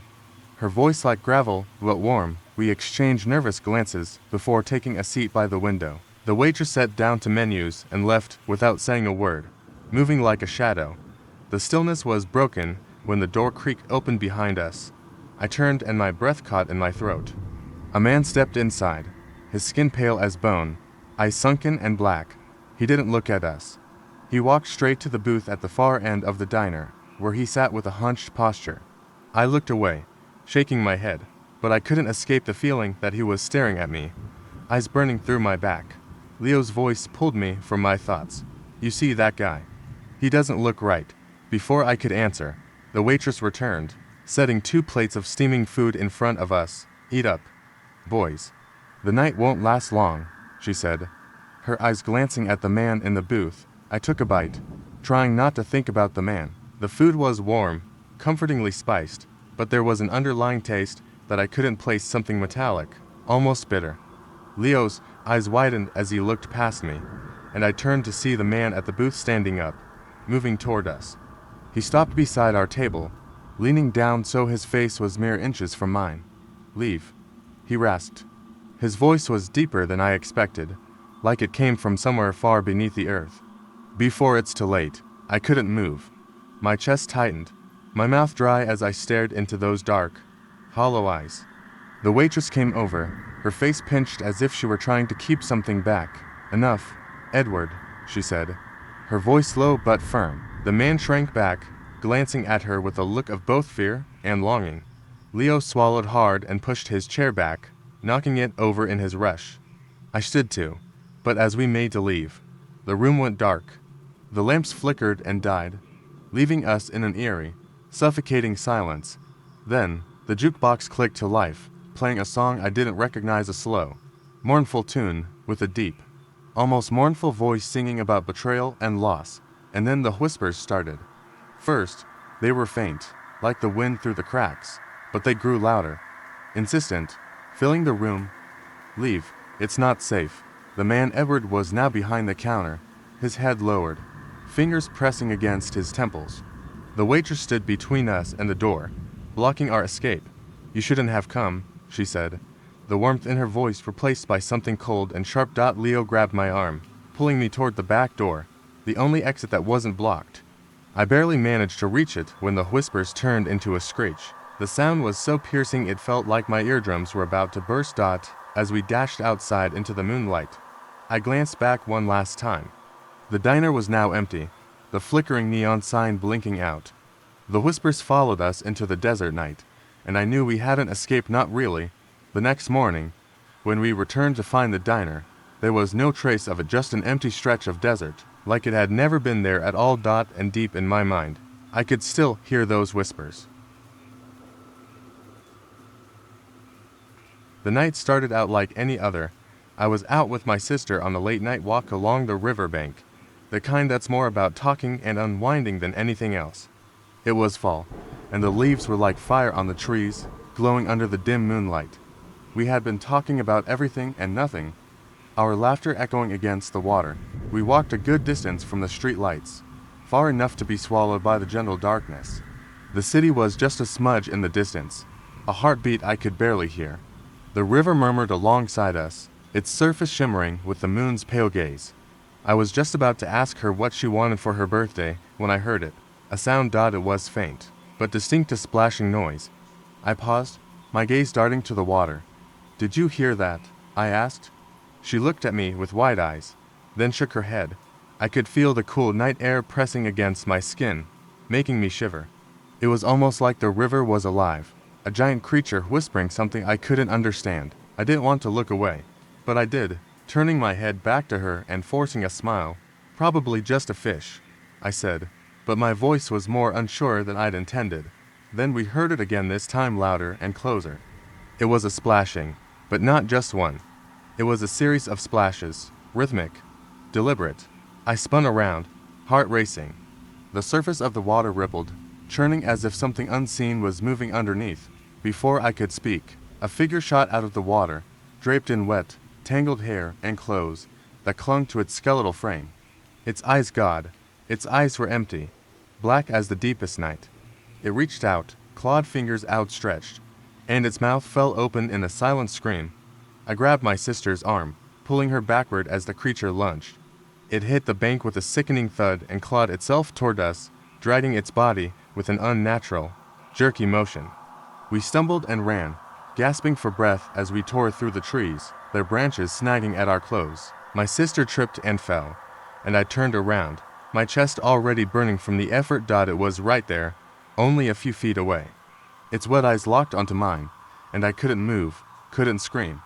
But then, just as suddenly as it had emerged, it froze, its head tilting as if listening to something I couldn't hear. A whistle, low and guttural, like something shifting in the dark. It was coming from the woods. The creature's mouth shut, and for a second, I thought it was about to retreat. Then it turned its head to the source of the sound, its movements quick and sharp. The dark woods behind us seemed to shiver as something else emerged. Another figure, its shape indistinguishable but bigger, moving with a rhythm that didn't belong to anything human. My sister pulled on my arm, her eyes wide with terror. "We have to go now," she shouted, and I stumbled, barely catching myself before we ran, the sound of wet footsteps pounding after us. We didn't stop until we reached the safety of the nearest street light, our breath ragged, our legs shaking. The creature didn't follow. It stayed there, at the edge of the woods, staring, the inky darkness of its eyes glistening under the moon. I glanced back once more before we sprinted home, every step feeling like it could be our last. The next morning, I went back to the river, heart heavy and fists clenched. I found the spot where we'd seen it, hoping to make sense of what happened. The water was still, the surface unmod. There was no sign of anything abnormal, just the calm flow of the river, the rustle of leaves, and the whispering wind. But on the ground, near the edge, was a single, tiny footprint, wet and shaped like a child's, and the sound of a whistle, sharp and low, came from the woods behind me. We never planned on staying at the old inn. It was a last-minute decision, one of those spontaneous trips where you just pick a place and go. My friends and I had rented a cabin a few hours away from the city, hoping for a weekend of peace and fun. When we arrived, though, the place felt wrong. There was something about it, like a faint, suffocating presence in the air that made my skin prickle. The inn looked fine at first glance, but the moment we stepped inside, everything changed. The wooden floors creaked under our feet, and the smell of dust and old wood filled the air. We checked in with the manager, a pale woman with hollow eyes who barely looked up from her desk. She handed us a key and muttered something about the inn being under renovation, but her words barely registered. It wasn't until we reached our room that the unease settled in. The door groaned as we opened it, revealing an oddly furnished space with peeling wallpaper and a single window covered by heavy curtains. It felt like time had stopped there. The air was stifling, thick with something that made me uneasy. That night, we decided to explore the inn. It was late, but curiosity got the best of us. We wandered through the long hallways, the wooden floorboards echoing under our footsteps. The place was eerily quiet, no sounds of other guests, no laughter, no voices, just silence, broken by the occasional creak of the building settling. Then we heard it. A soft, slow tapping, like fingernails against wood. The sound echoed down the hallway from somewhere behind us. I froze, my heart pounding in my chest. My friends didn't seem to notice, but I couldn't ignore it. The tapping came again, this time closer, and a shiver ran down my spine. We reached a door at the end of the hall, one that looked different from the others. It was slightly ajar, as though someone had forgotten to close it all the way. We pushed it open cautiously. Inside, the room was dark, but there was an old-fashioned mirror on the wall, one of those large, full-length ones. As I stepped closer, I noticed something strange. There was a figure in the reflection, standing just behind me. But when I turned around, no one was there.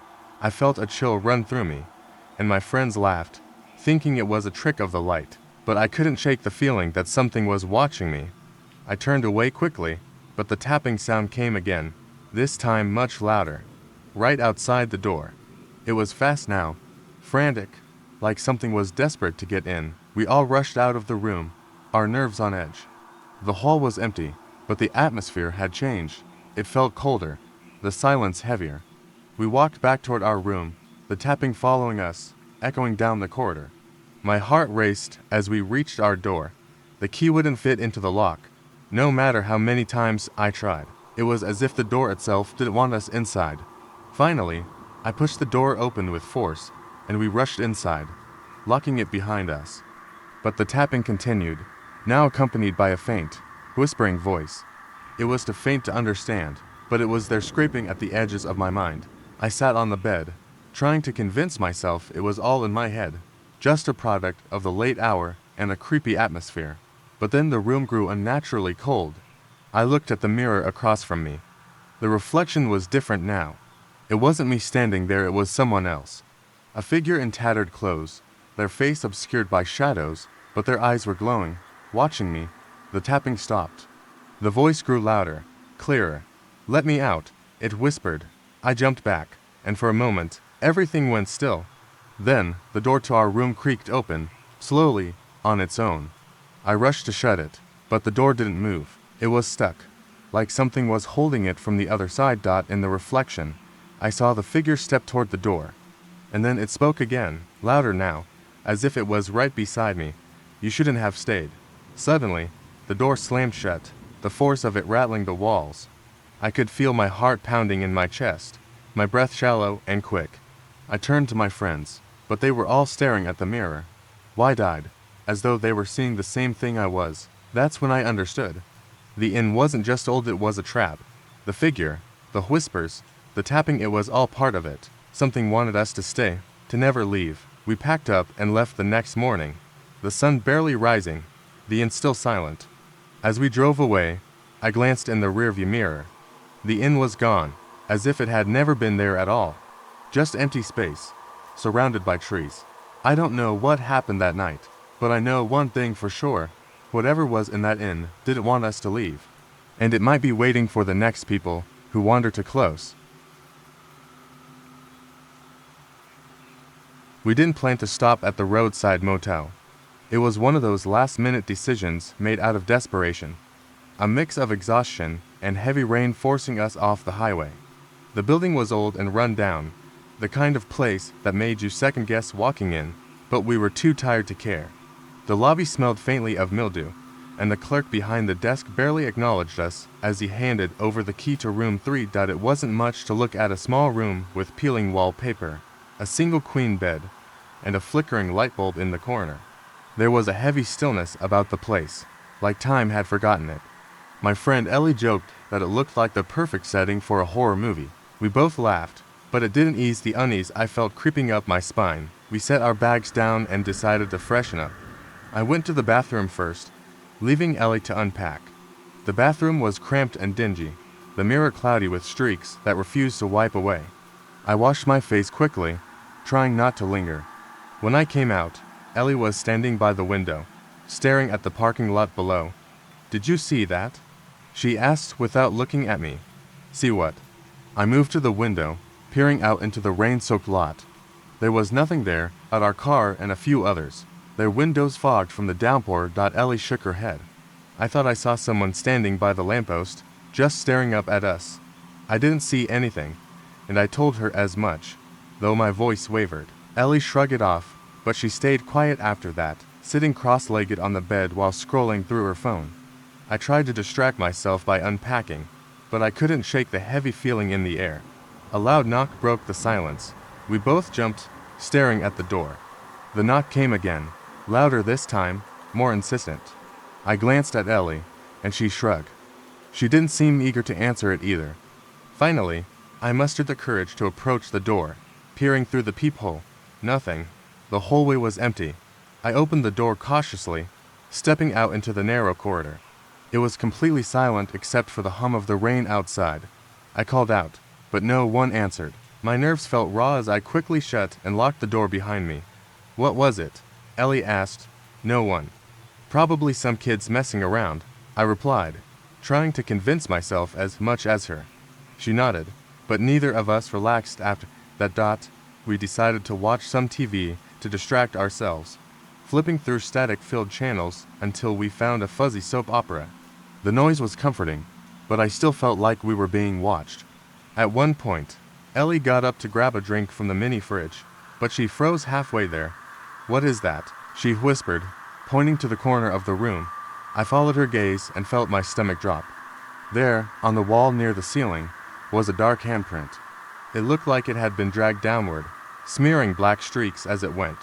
It hadn't been there when we first came in. We stared at it in stunned silence before Ellie scrambled to grab her phone and take a picture.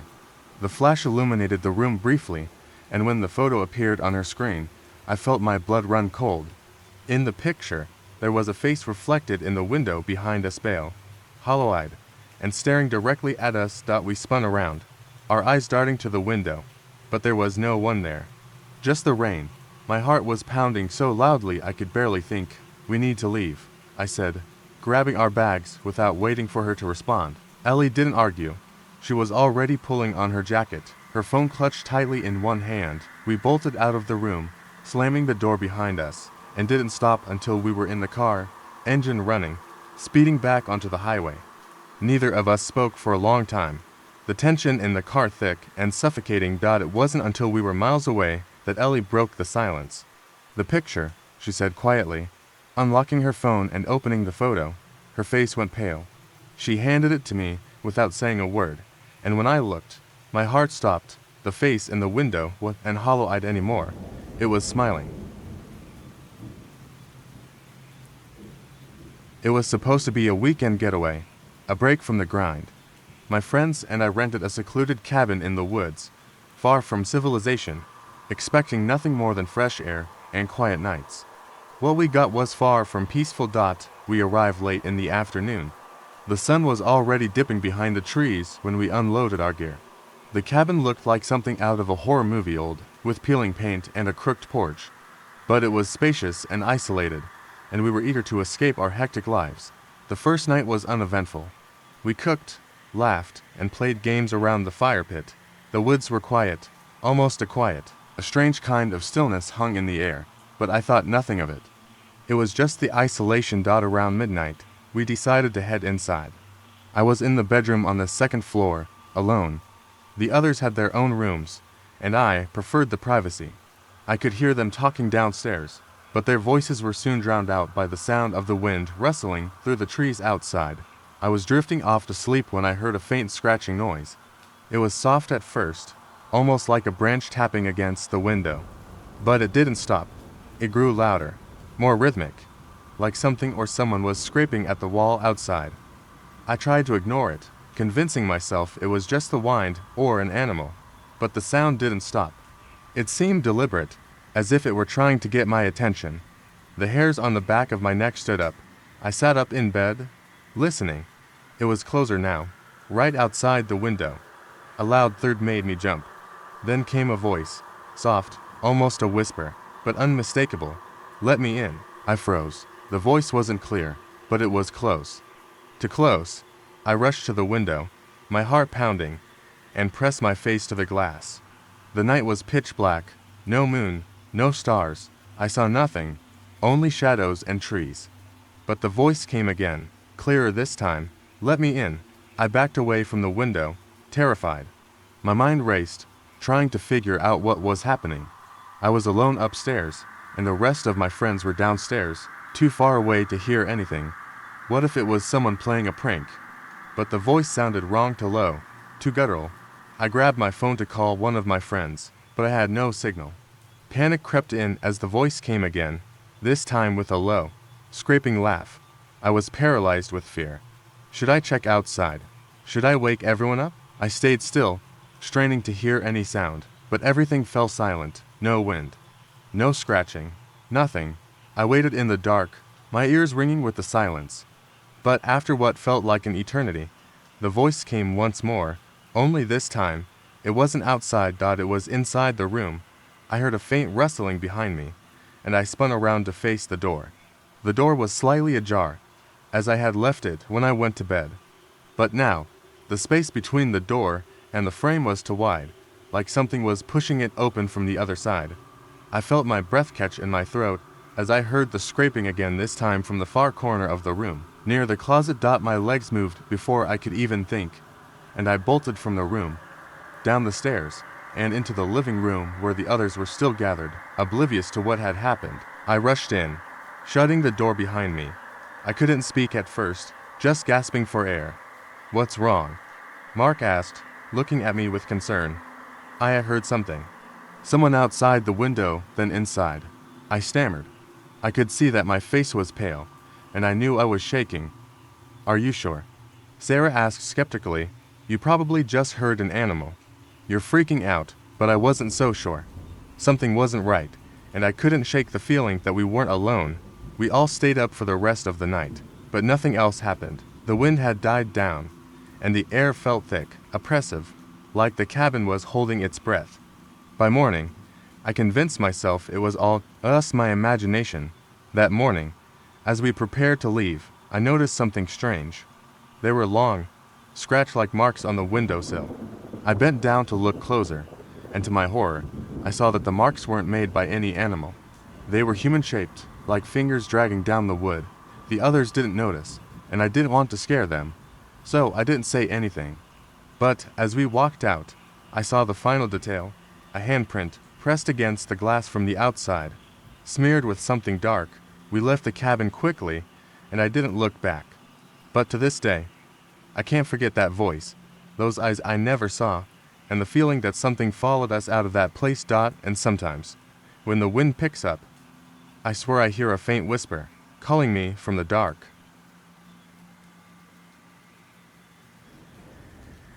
I never believed in ghosts or the supernatural. I always thought those stories were just exaggerated tales meant to scare kids. But that night changed everything. It started with a simple favor. A friend had asked me to house sit for the weekend while they were out of town. The house was old, a sprawling Victorian home with creaking wood floors and a reputation for being haunted. I laughed it off at the time. It was just a house. The first night passed uneventfully. I watered the plants, fed their cat, and binge-watched a few shows. The house had an eerie charm, with its antique furniture and dim lighting, but it was nothing I couldn't handle. On the second night, things started to feel off. The cat, normally calm and aloof, began acting strangely. She refused to stay in one room for long and hissed at empty corners. I dismissed it as animal behavior, though I couldn't shake the feeling of unease creeping over me. Later that evening, while I was reading in the living room, I heard what sounded like footsteps upstairs. It wasn't subtle or distant. It was deliberate and heavy, as if someone was pacing back and forth. My chest tightened. The house was supposed to be empty, I stood frozen for a moment, listening as the sound stopped. Summoning my courage, I grabbed a flashlight and headed toward the staircase. With each step up, the air grew colder. I tried to convince myself it was just an old house settling or my imagination running wild. The whole way upstairs was dim, the single light bulb flickering weakly. I walked toward the source of the sound, a guest room at the end of the hall. The door was slightly ajar, and as I approached, I felt a cold draft coming from inside. The room was empty, no intruders, no signs of anything out of place, yet the sense of being watched was overwhelming. I heard a third behind me, back toward the staircase. Whipping around, I shone my flashlight down the hall but saw nothing. My pulse was racing as I checked each room, finding nothing unusual. I finally decided I was overthinking it and went back downstairs, locking the bedroom doors behind me for good measure. That night, I struggled to sleep. The house was too quiet. Every creak of the floorboards made my nerves jump. At some point, I must have dozed off, but I woke up suddenly to the sound of whispering. It was faint, almost like a breeze, but unmistakably human. My heart pounded as I strained to hear the words. It seemed to be coming from the corner of the room near the window. I sat up, clutching the blanket, and turned on the lamp. The whispers stopped instantly. The room was still, but I could feel the hairs on my neck standing on end. I looked toward the window, and for the briefest moment, I thought I saw a figure standing outside. It wasn't clear, just the outline of something tall and motionless. I blinked, and it was gone. The next morning, I tried to rationalize what had happened. Maybe I was just overtired, or maybe it was the wind outside. Determined not to let fear get the better of me, I decided to check the entire property in daylight. Nothing seemed out of place until I opened the basement door. I had avoided the basement all weekend. Something about it felt wrong, like a part of the house that didn't belong, but now I felt compelled to go down there. As I descended the creaky steps, the musty smell grew stronger, and the light barely illuminated the space. It was cluttered with old furniture and boxes, but in the far corner, something caught my eye. A tall mirror stood there, covered in a heavy sheet. I approached it cautiously, unsure why I felt so drawn to it.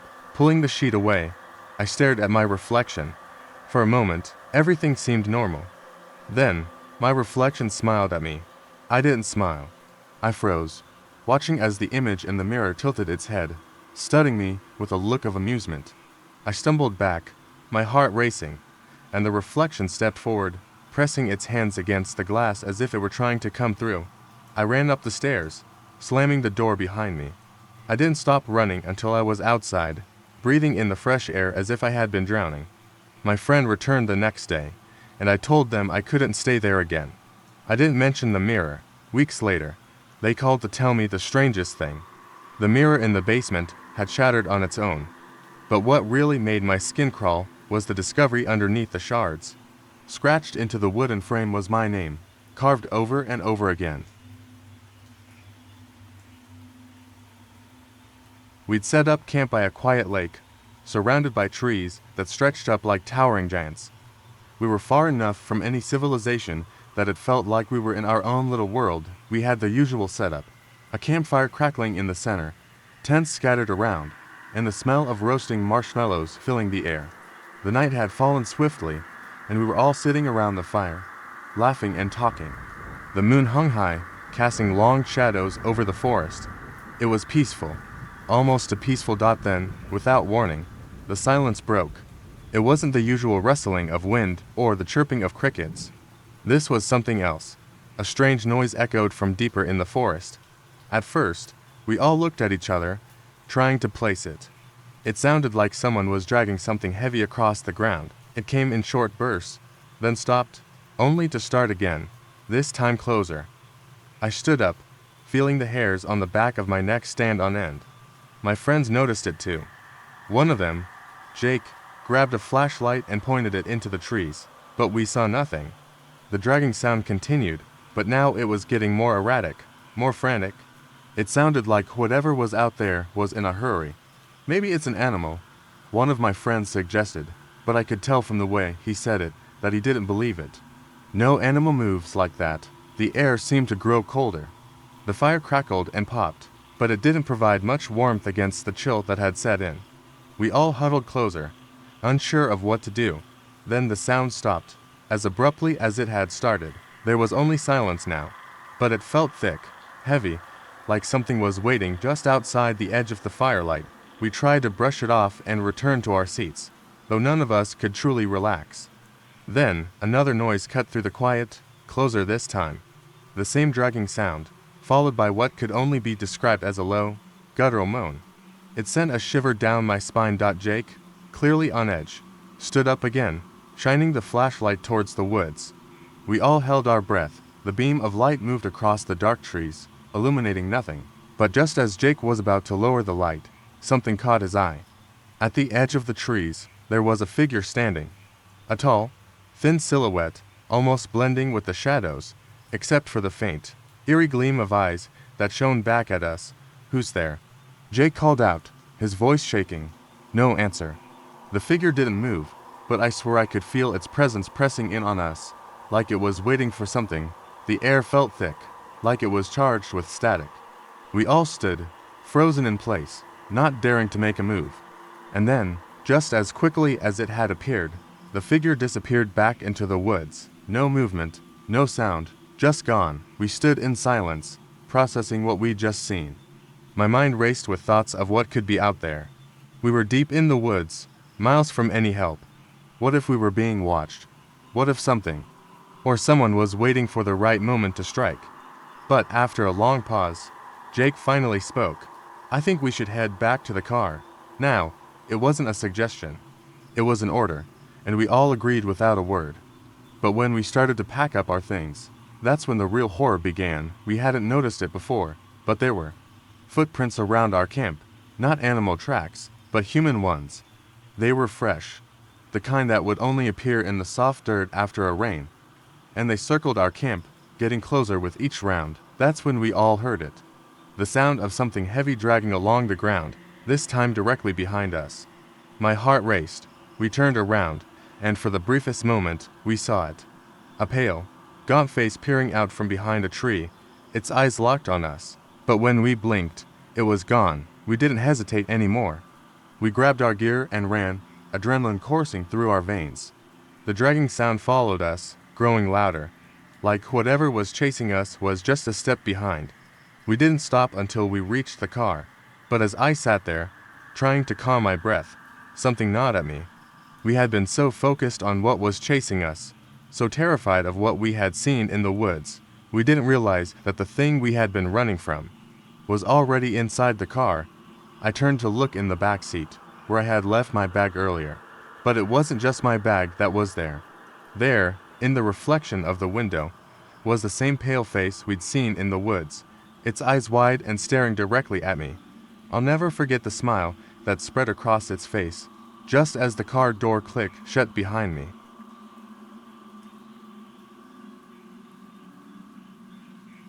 Most nights, I'm alone, keeping watch over the trails and ensuring everything's in order.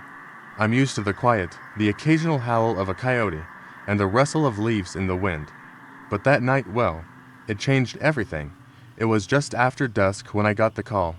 There was a report of something strange near one of the far-off campsites. A few campers had heard what they thought was someone moving around their tents, but when they checked, they found nothing. They weren't sure whether it was an animal or something else, but they were nervous enough to ask for assistance.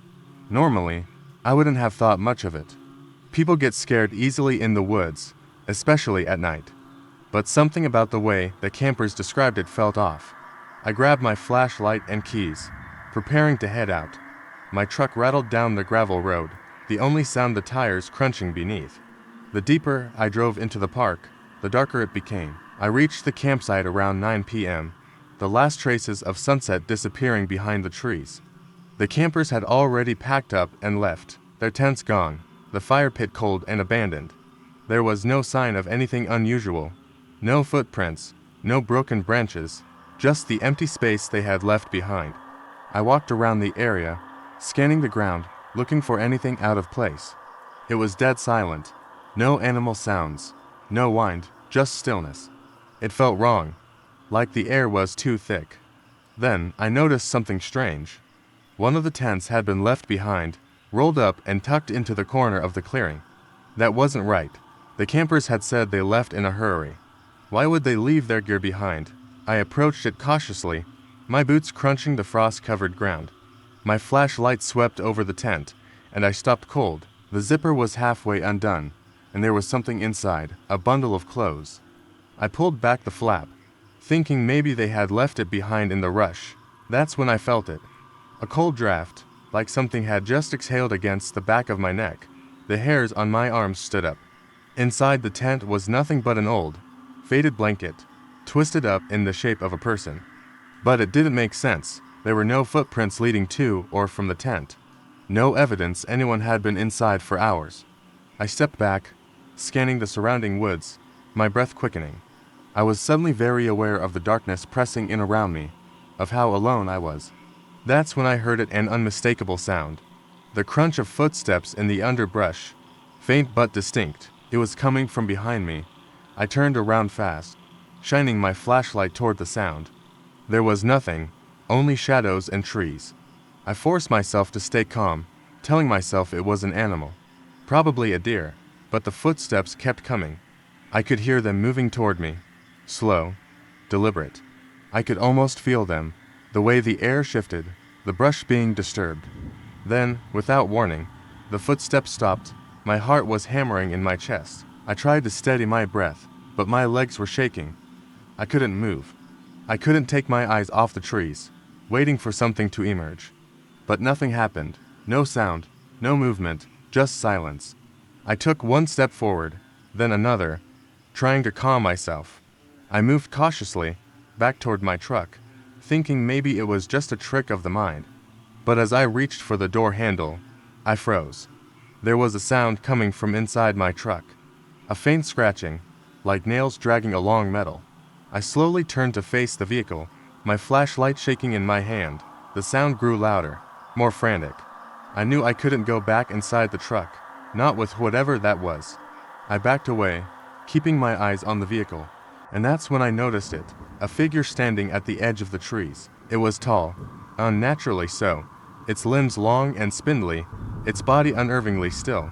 I couldn't make out any features, but I felt its presence, like it was waiting for me to do something. I knew I had to get out of there. My legs were barely holding me up as I ran back to my truck, getting in as fast as I could. But the moment I slammed the door, the scratching stopped. The silence returned, but it wasn't comforting. It was suffocating. I sat in the truck for a few minutes, trying to process what had just happened.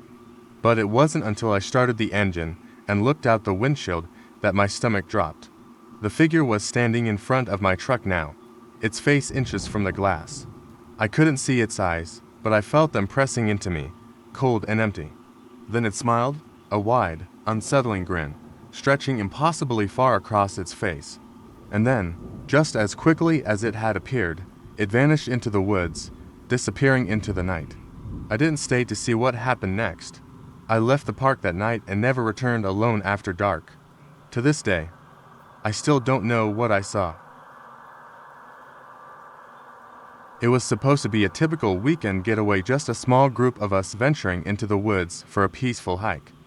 We were far from the usual trails, deep into an area that was barely touched by anyone, with dense trees and the kind of silence that felt unnatural. We set up camp near an old, forgotten trail, with nothing but a few old maps to guide us. The sun dipped low as we built our fire, its flickering light casting long shadows across the clearing. We didn't know it then, but that night would change everything. By the time we finished dinner, the sky was completely dark. The fire crackled, and we sat around it, sharing stories, laughing, and enjoying the isolation. As the night wore on, the woods seemed to grow quieter, heavier. The usual night sounds, crickets, rustling leaves, had stopped. All that remained was the sound of our voices, which now seemed loud against the oppressive silence. At one point, I stepped away from the fire to relieve myself. The forest was so dark that even with the flashlight, the trees seemed to swallow the light whole. As I made my way through the brush, I couldn't shake the feeling that something was off. There was a sense of being watched, but I told myself it was just the isolation. When I finished and turned back toward the camp, I heard a noise. It was a soft scraping, like something dragging along the ground. My heart skipped, I shone my light around but saw nothing. Still, I couldn't shake the unease creeping up my spine. I quickly made my way back to the fire. When I returned, everyone was still talking, but there was a noticeable tension in the air. The laughter had stopped, and everyone seemed to be glancing nervously toward the woods. I brushed it off, thinking it was just the dark messing with our minds. But then we heard it, a rustling, deeper in the woods than any animal could have made. It wasn't a squirrel or a deer, this was something far heavier, something that wasn't moving in the usual way. My stomach tightened as we all turned toward the sound, eyes wide. Probably just a bear, one of my friends said, but his voice was shaky. We waited, frozen, nothing. I tried to convince myself it was an animal, but deep down I knew it wasn't. The air felt colder suddenly, and my breath fogged in front of me. The noise stopped, and everything went dead quiet again. Then came the voice. It wasn't a growl or a screech, but a soft, guttural whisper. It came from somewhere behind me, low enough to be barely audible. Leave. My blood ran cold. The others hadn't heard it. They were still looking at the trees, trying to figure out what had made the noise. I felt a cold hand wrap around my spine. Without thinking, I grabbed my flashlight and turned to shine it in the direction of the voice, and I saw it, a figure, barely discernible in the shadows. It was tall and unnaturally still. My heart pounded in my chest as I froze, unable to move. I could see nothing but the silhouette, but the feeling it gave off was suffocating. It was staring right at me, its face hidden in the dark. I didn't know what to do. The others were still oblivious, talking amongst themselves, but I couldn't tear my eyes away. The figure didn't move, didn't make a sound. It was just there, watching. I backed up slowly, moving toward the fire. It wasn't until I had nearly reached the circle of light that it disappeared, slipping back into the woods like smoke. My breath came in shallow gasps, and I couldn't shake the feeling that something had been very wrong. The rest of the night was a blur. We sat around the fire in silence, no one daring to speak about what had happened. I didn't want to mention what I saw, afraid I'd sound crazy. But the unease lingered, and as the fire burned low, we decided to go to sleep. Though no one slept well, the next morning, we packed up quickly, eager to leave. As we broke down camp, one of my friends stumbled upon something strange, a large, twisted piece of bark. It was fresh, not from the forest around us. But what made it worse was the carving. It was the same symbol we'd seen the night before. A figure, tall, watching. We left immediately after that. No one spoke of it again. But as we drove away, I looked in the rearview mirror and saw something that made my blood run cold. Standing by the edge of the woods, barely visible in the trees, was the figure, watching. We all saw it this time. And that was when I realized it wasn't something that had been in the woods at all. It had followed us back. Camping under a starlit sky always felt like an escape into another world, a raw kind of freedom you only get in nature. We were miles from any road, wrapped in the deep silence of the forest, only the crackling fire breaking the quiet. There were 3 of us, me, my friend, and his little brother. It was their first real camping trip, so I was the expert, having been camping a few times before. But something about this night was different. Even before we arrived, I felt a vague unease, an odd feeling of being watched from somewhere beyond the trees. As darkness crept in, the usual sounds of the forest seemed strangely muted. No chirping insects, no rustle of small animals in the brush. I tried to shake it off, chalking it up to nerves, and settled into a story, hoping to lighten the mood. As I spoke, though, I noticed my friend's brother staring into the woods, his face pale in the glow of the fire. He whispered that he saw something out there, just beyond the tree line. My friend and I laughed, teasing him about letting his imagination run wild, but the fear in his eyes didn't waver. Trying to calm him down, I aimed my flashlight at the spot he'd been staring at. For a second, everything looked normal. But as I panned the light along the edge of the trees, I caught a glimpse of something moving, a flash of white, slipping quickly out of sight. I froze, and so did my friends. My friend forced a chuckle, muttering about animals in the woods. Probably a deer or a raccoon, he said. But something about the way it moved, it was too smooth, too deliberate, and it was silent. No crackling leaves, no snapping twigs, nothing. We tried to laugh it off, throwing another log on the fire and talking louder than necessary, anything to shake the growing tension. But that feeling didn't go away, and the forest only seemed to get darker, more oppressive, about an hour later. As we sat by the fire, my friend's brother suddenly grabbed my arm, his nails digging into my skin. He didn't say anything, just pointed behind me, his eyes wide with terror. I turned slowly, my heart pounding, but saw nothing.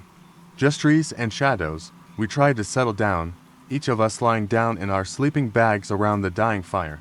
But none of us could sleep. I could feel every sound, every faint rustle, and I sensed my friends lying awake too, tense and silent. Then I heard it a whisper. At first, I thought I was imagining it, but it grew louder, clearer, like it was right in my ear, though I was lying alone. It didn't make sense. The words were soft, unintelligible, like someone mumbling, just out of reach. I sat up, looking around, but I saw nothing. My friends were both wide-eyed, hearing it to dot just as suddenly, the whispering stopped.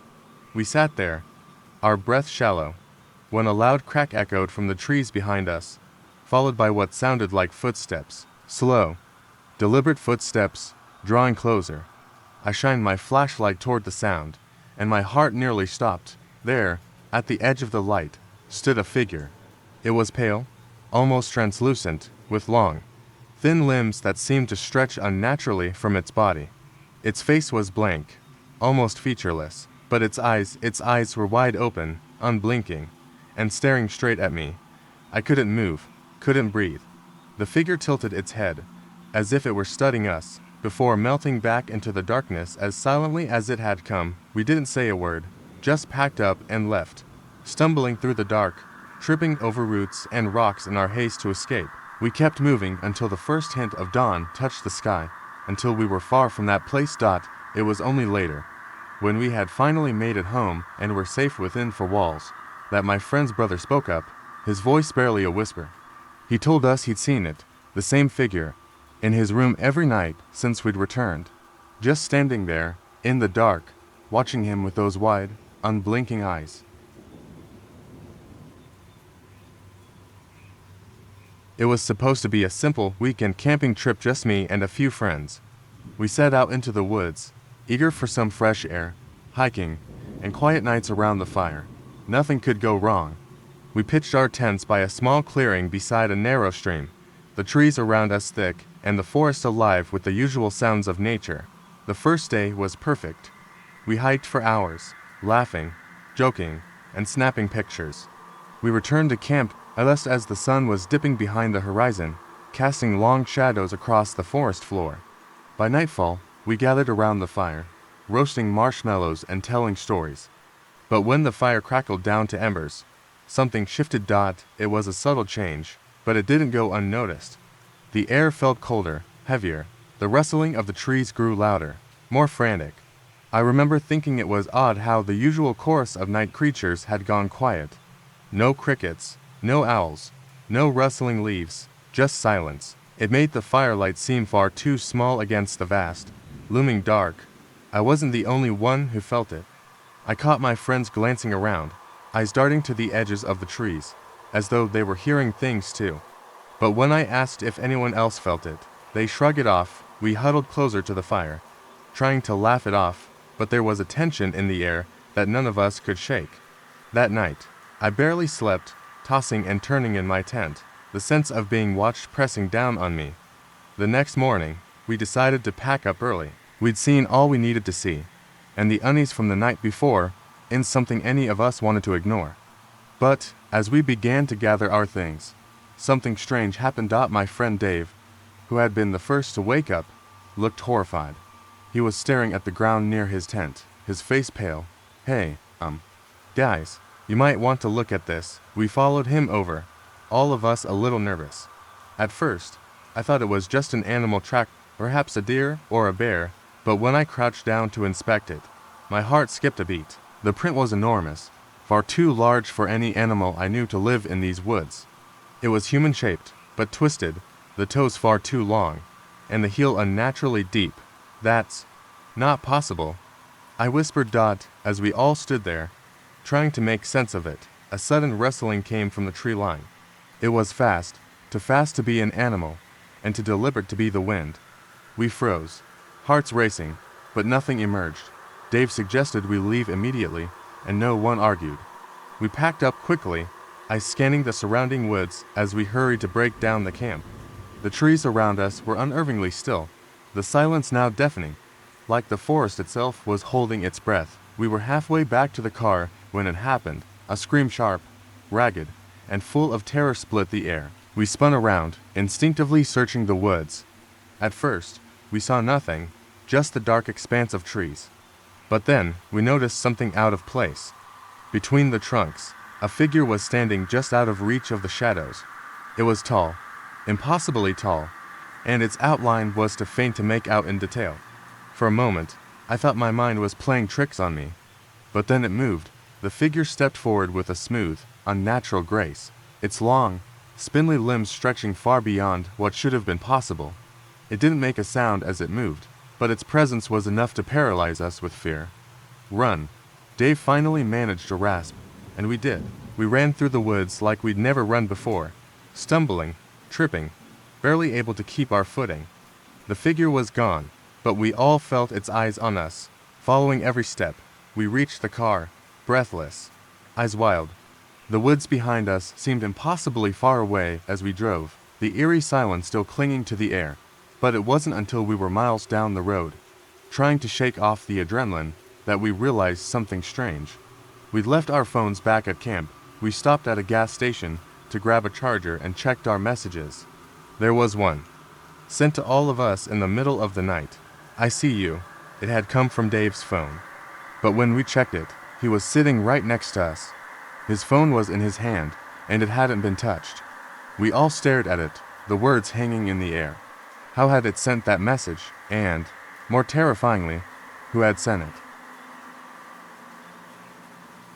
It was supposed to be a fun weekend getaway, just me and my 3 friends. We packed up the tents, camping gear, and enough snacks to last the weekend. We drove out to a secluded spot deep in the woods, far enough from the nearest town to escape the noise of civilization. I wasn't particularly excited about the isolation, but the others were eager to disconnect from everything for a while, and I went along with it. We arrived just before dusk, setting up our camp near a small, murky lake. The evening air was crisp, and the sky slowly darkened as we sat around the fire, cracking jokes and roasting marshmallows. There was something eerie about the place, though. The woods seemed quiet, the kind of silence that made the hairs on the back of your neck stand up. I didn't mention it to the others, didn't want to ruin the mood, but something didn't feel right. As the night wore on, we heard a few odd noises from the trees, branches creaking, leaves rustling. Nothing alarming, but it was enough to make me uneasy. We chalked it up to wildlife, but I couldn't shake the feeling that we were being watched. The fire flickered, casting long shadows across the campsite. Every now and then, I'd glance around, half expecting to see someone or something just beyond the tree line. But there was nothing there. Around midnight, we decided to go to bed. My friend Darren and I were sharing a tent, and the other had their own. I lay there in the dark, listening to the distant sounds of the forest. Then, suddenly, I heard it, a loud, sharp crack, like something heavy breaking. I sat up, heart pounding, and turned to Darren. "Did you hear that?" He gradually nodded. "Yeah, probably a branch or something, but I wasn't so sure. It didn't sound like anything I'd heard before. It wasn't natural. It was too sharp, too deliberate." I tried to brush it off, telling myself I was just spooked. But as I lay back down, I heard something else, faint whispering, coming from just outside the tent. I froze, holding my breath, listening. The whispering grew louder, but it wasn't in any language I could understand. The words were muffled, as if spoken through a veil of thick fabric. I wasn't about to get out and check. I nudged Darren, but he was asleep, snoring lightly. The whispering continued, now accompanied by soft, shuffling footsteps, like someone walking around the tent.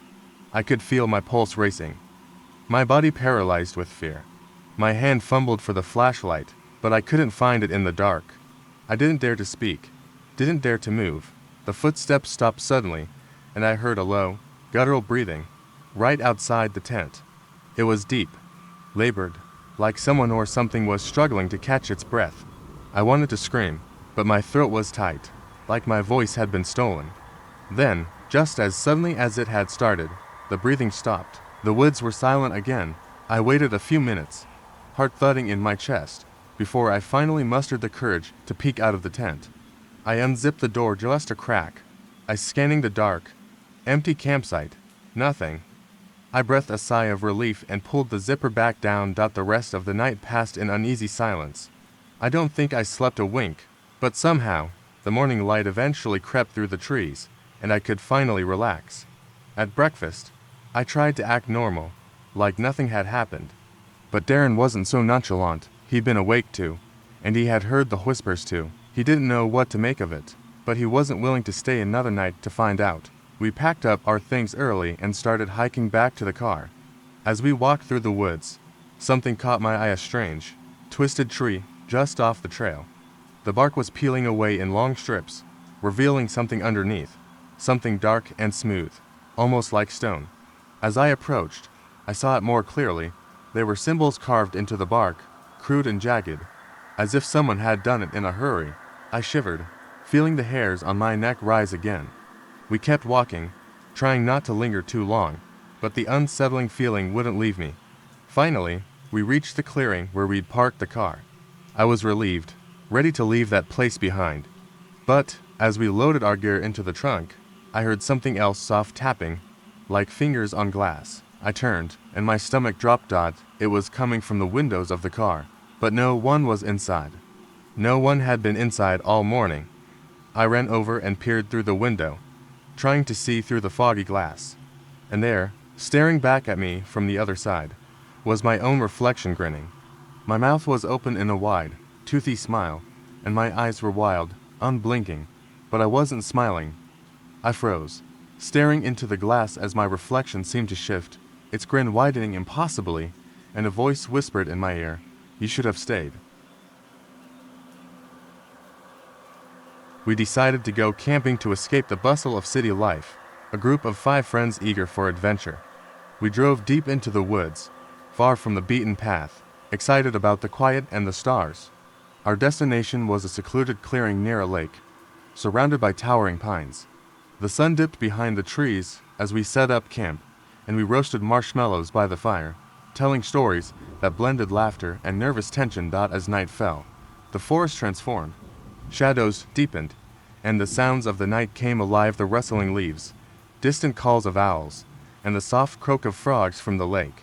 In the back of my mind, something nagged at me, an unshakable feeling that we weren't alone. I shrugged it off, laughing at my own paranoia. After a few hours, Yena, one of our friends, suggested we take a night walk. She claimed it would be fun, and surprisingly, everyone agreed. Armed with flashlights, we ventured into the woods, the beam of light cutting through the darkness. The air felt thick, the silence unsettling. Every crunch of twigs beneath our feet echoed like a warning. We wandered deeper until we stumbled upon an old, abandoned campsite.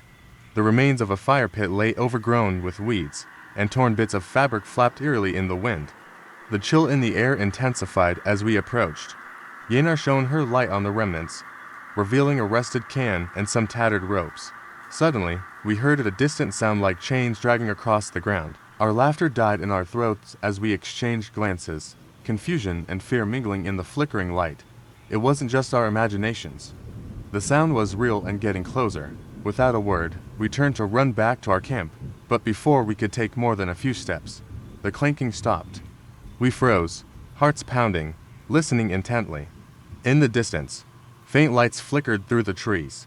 They danced and swayed like lanterns, growing brighter and larger. Fear gripped us, and we ducked behind a thick cluster of bushes. I peered through the branches, holding my breath. What emerged from the shadows sent a chill through my spine.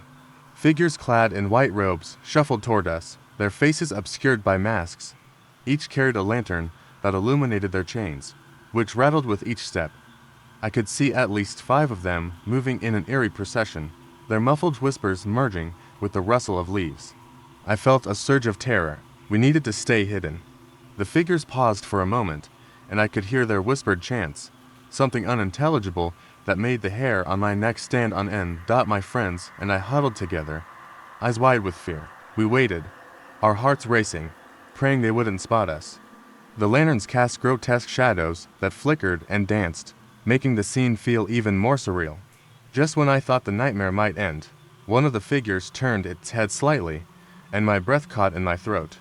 The mask seemed to look directly at me. In a panic, we stayed as still as possible, hardly daring to breathe. The figures resumed their slow march, the lights fading into the darkness until they disappeared entirely. We waited a few more minutes before deciding we had to get back to the camp and leave. As we crept back to our campsite, an uneasy silence fell over us. But what we found made my blood run cold. Our campsite had been ransacked. Tents were torn open, and our supplies were scattered across the ground. In the center of the chaos was a newly lit fire, and beside it was a wooden sign we had never seen before.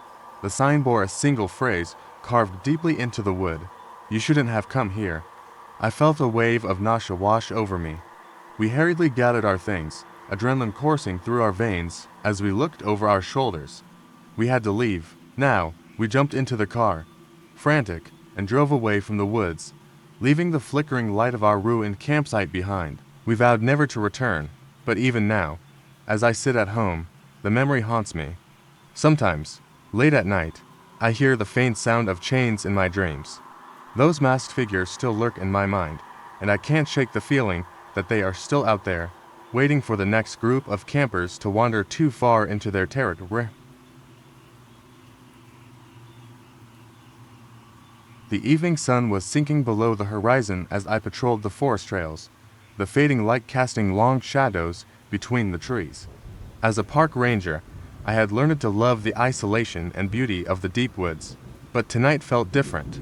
The chill in the air hinted at an approaching storm, and I couldn't shake the sense that something was off. Around dusk, I received a call on the radio about a family camping a few miles from my current position.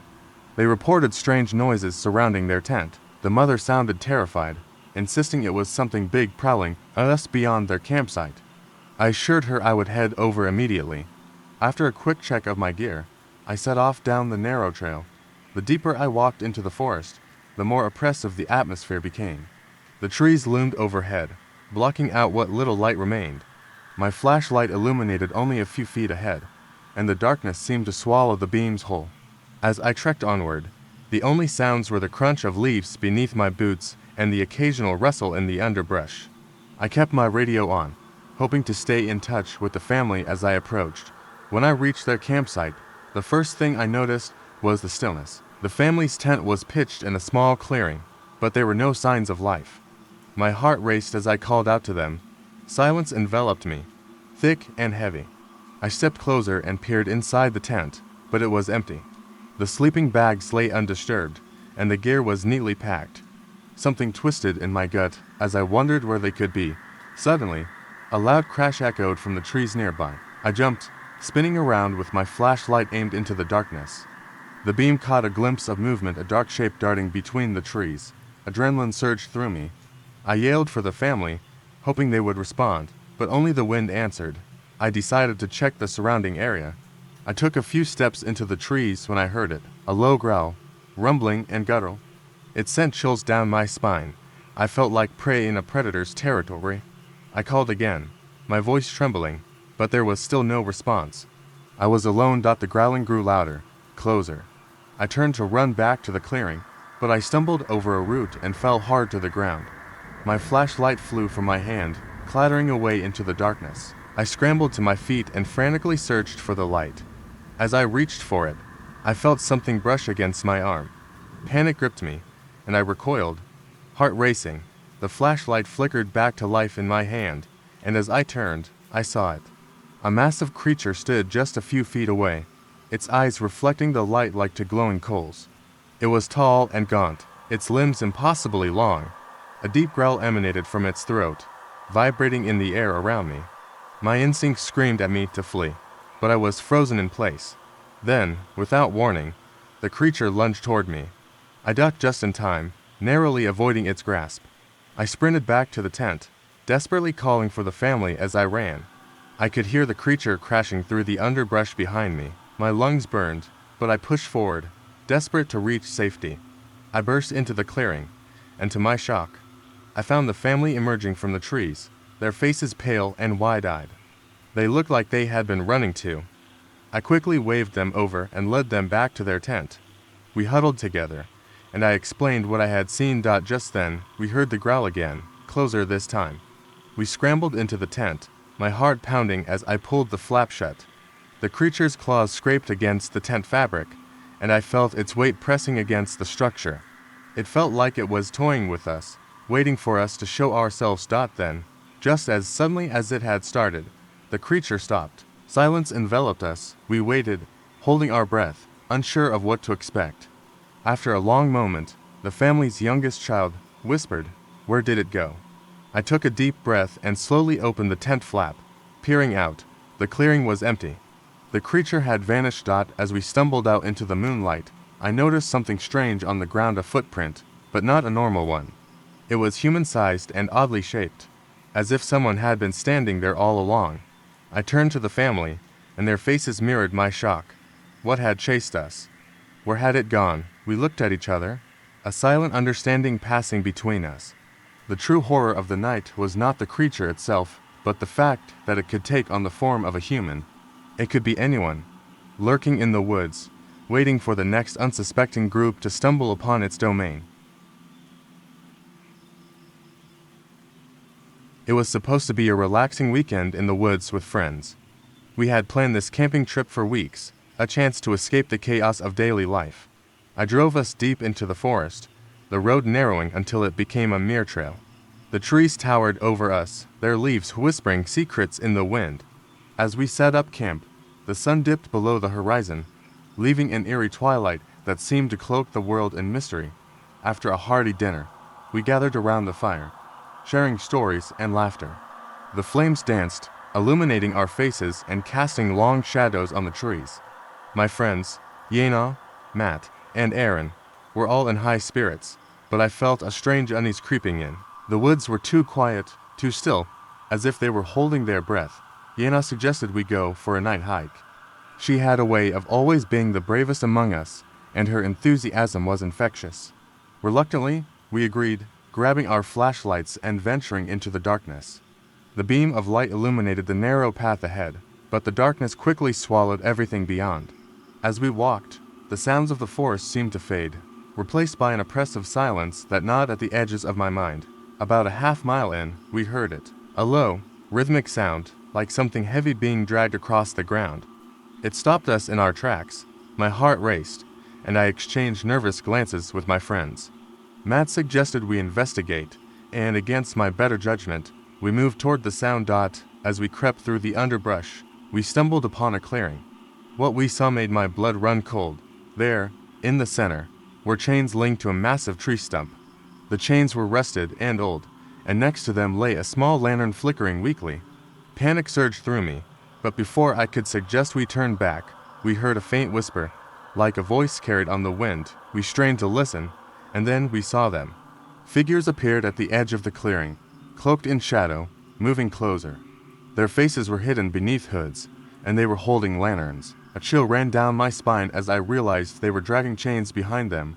The same sound we had heard moments before. We froze, hearts pounding, as they approached the lantern. There were at least 5 of them, silent and ominous, and I could feel a primal urge to run. Yena, however, whispered for us to stay hidden. My instincts screamed for me to flee, but the combination of fear and curiosity rooted me in place. Suddenly, one of the figures turned sharply, shining a lantern in our direction. Light flooded the area, and for a split second, I could see its face, a pale mask, expressionless and hollow. The sight sent me into a panic, and I grabbed Gina's arm, urging her to run. We bolted through the trees, the sound of chains clanking behind us as the figures began to follow. We sprinted back to camp, our breaths coming in ragged gasps. My mind raced with the image of those masked figures, and I couldn't shake the feeling that we were being hunted. As we reached our campsite, we stopped, looking for signs of life. The fire had gone cold, and the area was eerily quiet, but something was off. Our tents were still standing, yet everything felt wrong.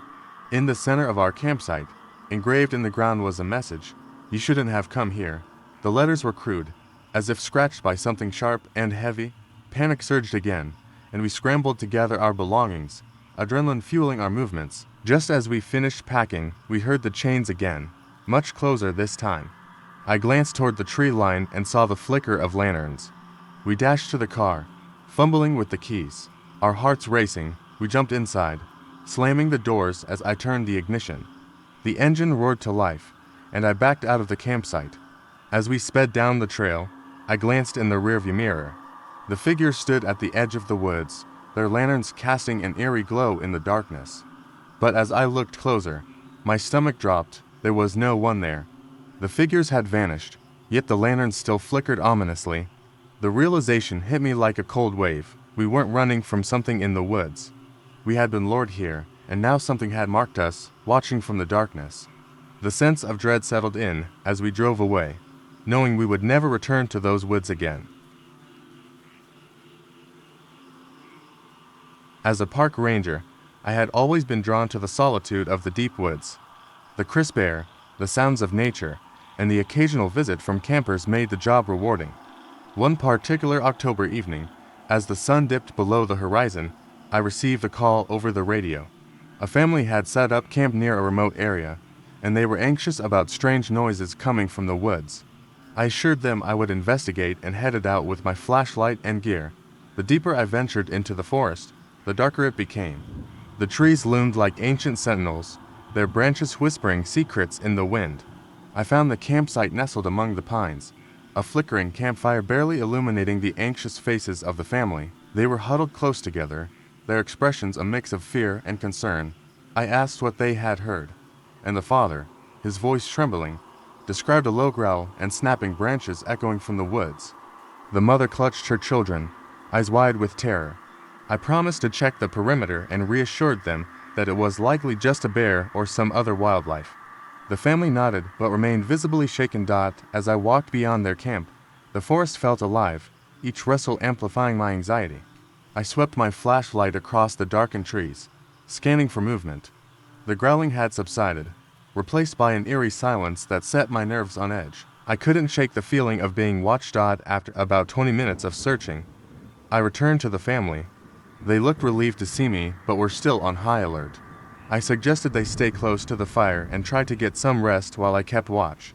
I positioned myself a few yards from their tent, feeling the weight of the darkness pressing in around me. As the hours passed, the silence was punctuated by the occasional crackling of the fire and the distant call of an owl. Then, just as I began to relax, I heard it again, a low growl, deeper this time, resonating through the trees. My heart raced as I shined my flashlight toward the sound, illuminating nothing but the shadows of the forest. I took a deep breath and walked toward the sound, my senses heightened. The growl was now accompanied by snapping twigs. My flashlight beam cut through the darkness, revealing an unsettling sight. A tall figure stood at the edge of the trees, its outline indistinct. It looked almost human, but something was wrong. It was too tall, too slender, and it didn't move like a person. Panic surged through me, but I forced myself to remain calm. I called out, asking if anyone was there. No response came, just a low growl that echoed back to me. Suddenly, the figure lunged toward me, and I stumbled backward, the beam of my flashlight flickering as I tripped over a root. I scrambled to my feet, heart pounding, and ran back to the camp. The family was awake, eyes wide with fear. I told them to pack their things quickly, whatever it was in the woods. I could feel it was not friendly. They hurriedly stuffed their belongings into their bags, their hands trembling. As they finished, I led them to the path back to my truck, keeping my flashlight trained on the darkened trees. Just as we reached the trailhead, the air grew cold, and I turned back to glance at the woods. The figure stood just beyond the tree line, watching us. I felt a chill run down my spine, but pushed the family forward. We hurried to the truck, and I fumbled for the keys, my fingers shaking. Just as I got the door open, a loud crash echoed from the forest, followed by a terrifying roar. I threw the family inside and slammed the door. I could feel the adrenaline surging through me as I started the engine. The headlights illuminated the edge of the woods, revealing the figure again, closer this time, its face twisted in a grotesque grin. I backed out and drove away as fast as I could. The family was silent, and the only sound was the hum of the engine.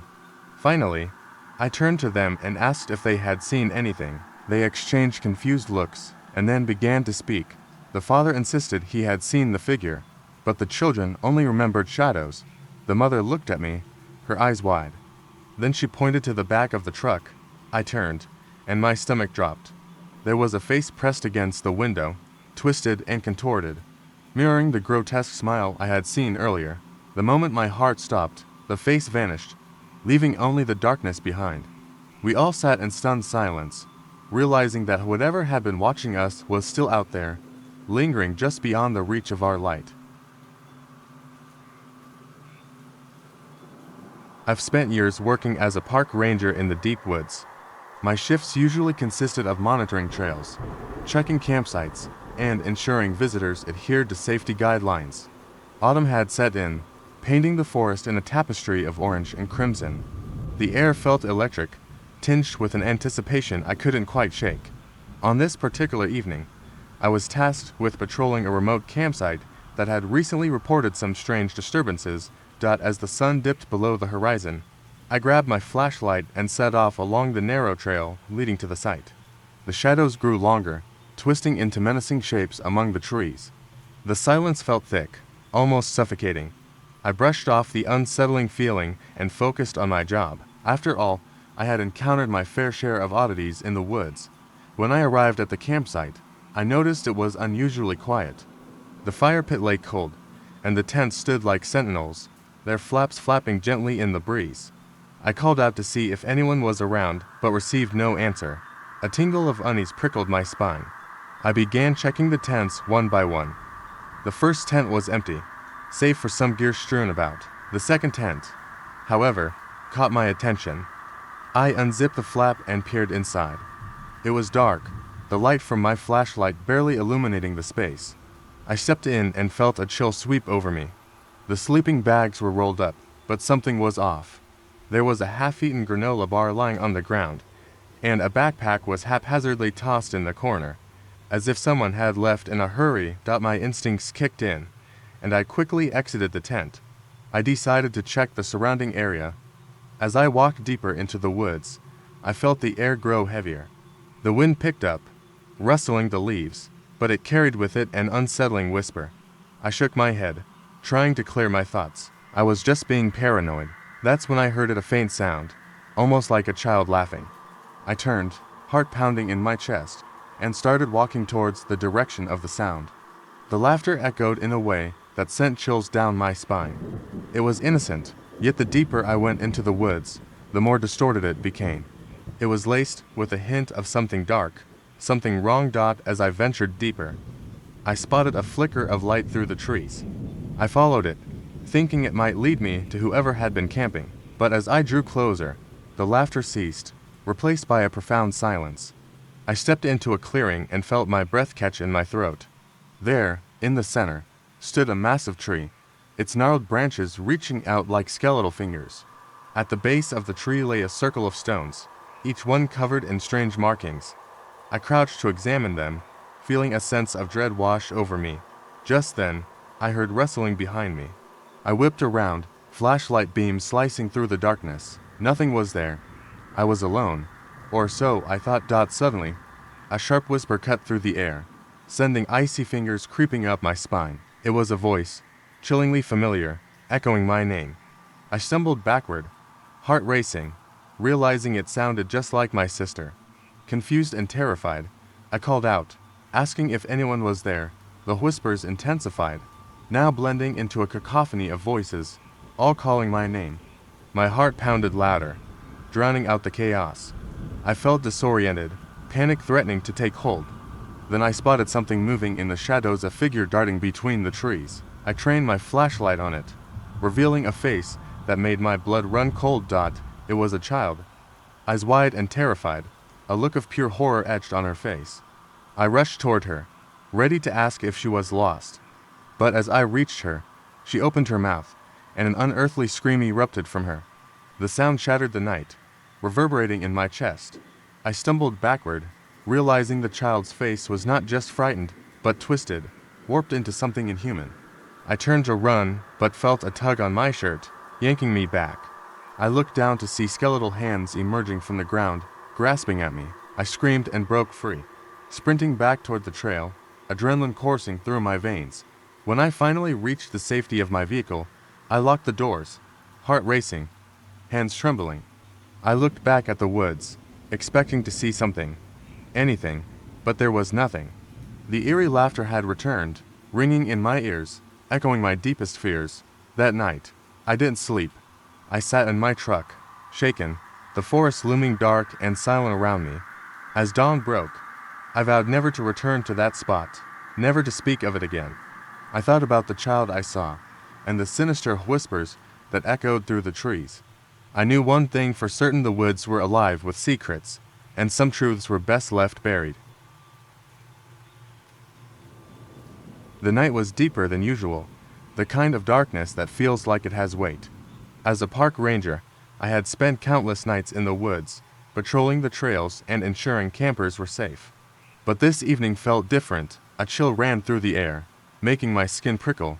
The trees loomed above me like ancient giants, their branches twisting into unnatural shapes against the moonlight. Earlier in the day, a family had set up camp near the lake. They were a cheerful group, chatting and laughing as they roasted marshmallows. I'd stopped to make sure they were aware of the park's safety rules, especially about keeping food secure from wildlife.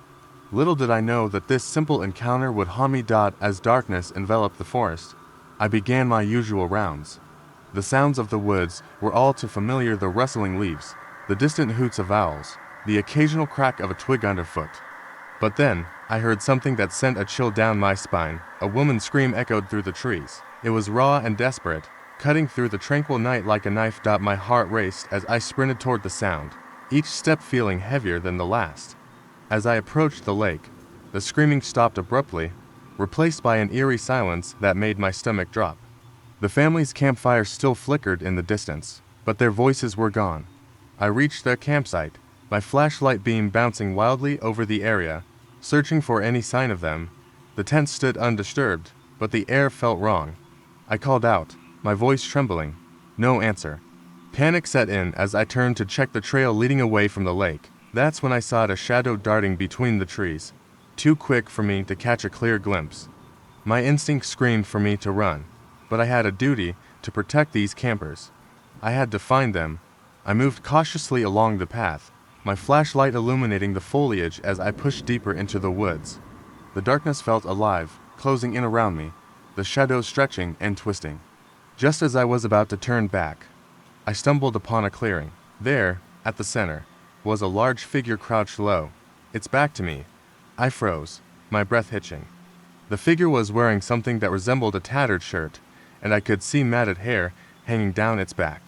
My mind raced with horror stories of what could lurk in the depths of the forest. I stepped back slowly, but the sound of my movement caught its attention. The figure turned, and my blood ran cold. Its face was grotesque, a twisted mockery of a human. Eyes wide and bulging, it opened its mouth in a silent scream. A wave of terror washed over me, and I turned to flee. I sprinted back toward the camp, adrenaline pushing me forward. I couldn't shake the feeling of being haunted, something lurking just out of sight. When I reached the campsite, I found the family emerging from the woods, faces pale and wide-eyed. They looked as if they had seen a ghost. I rushed to them, relief flooding through me. But before I could ask if they were okay, the mother spoke, her voice trembling. She said they had heard whispers in the trees, voices calling to them in the dark. Then, before I could process what she was saying, I caught a glimpse of the figure standing just beyond the tree line, watching us. I turned to the family, urging them to pack their things quickly. We needed to leave. I grabbed my radio and called for backup, but the signal was weak and crackling. Just as the family hastily packed their gear, I felt a sudden, icy breath on my neck. I whipped around, shining my flashlight into the dark. The figure was gone, but its presence lingered like a heavy fog. I could feel the weight of its gaze, and the force seemed to whisper around us. We managed to get everything packed, and I led them away from the lake, my heart racing. I kept glancing back, half expecting the figure to reappear.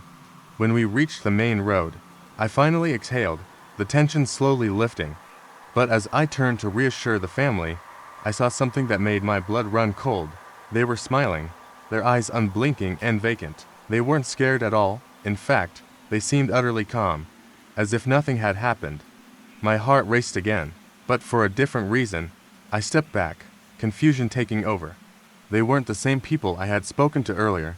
The woman tilted her head, her grin widening, and whispered, "You shouldn't have come looking for us." The forest felt alive around me, pulsing with something dark and sinister. I stumbled backward, realizing that the woods had claimed them as its own. As I turned to run, the laughter of the family echoed behind me, a haunting reminder of what had happened in those deep woods.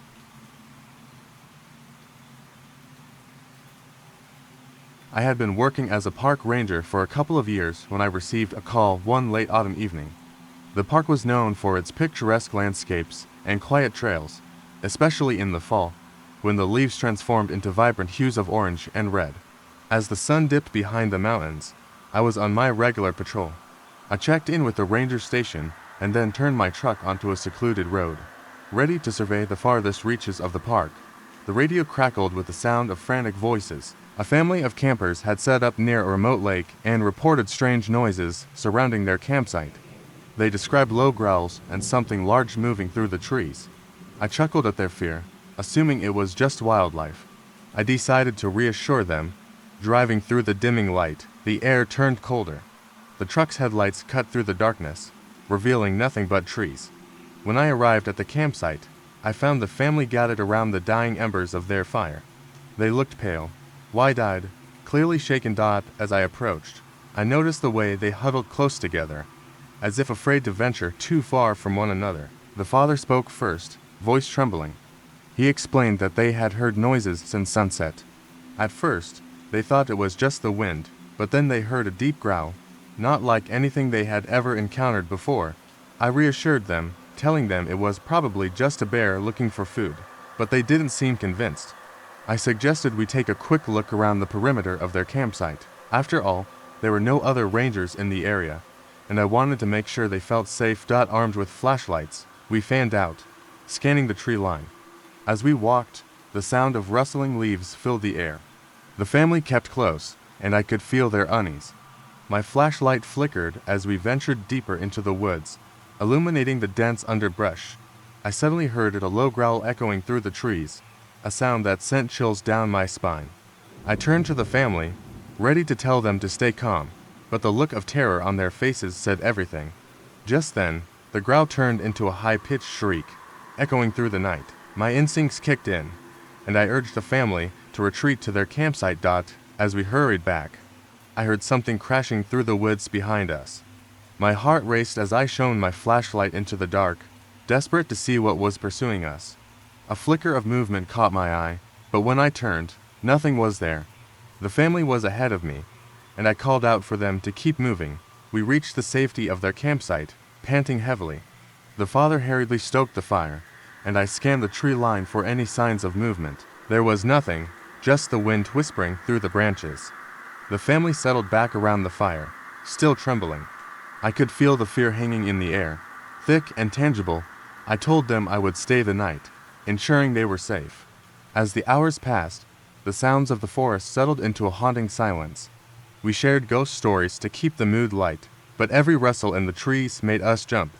At one point, the father suggested we check the perimeter again.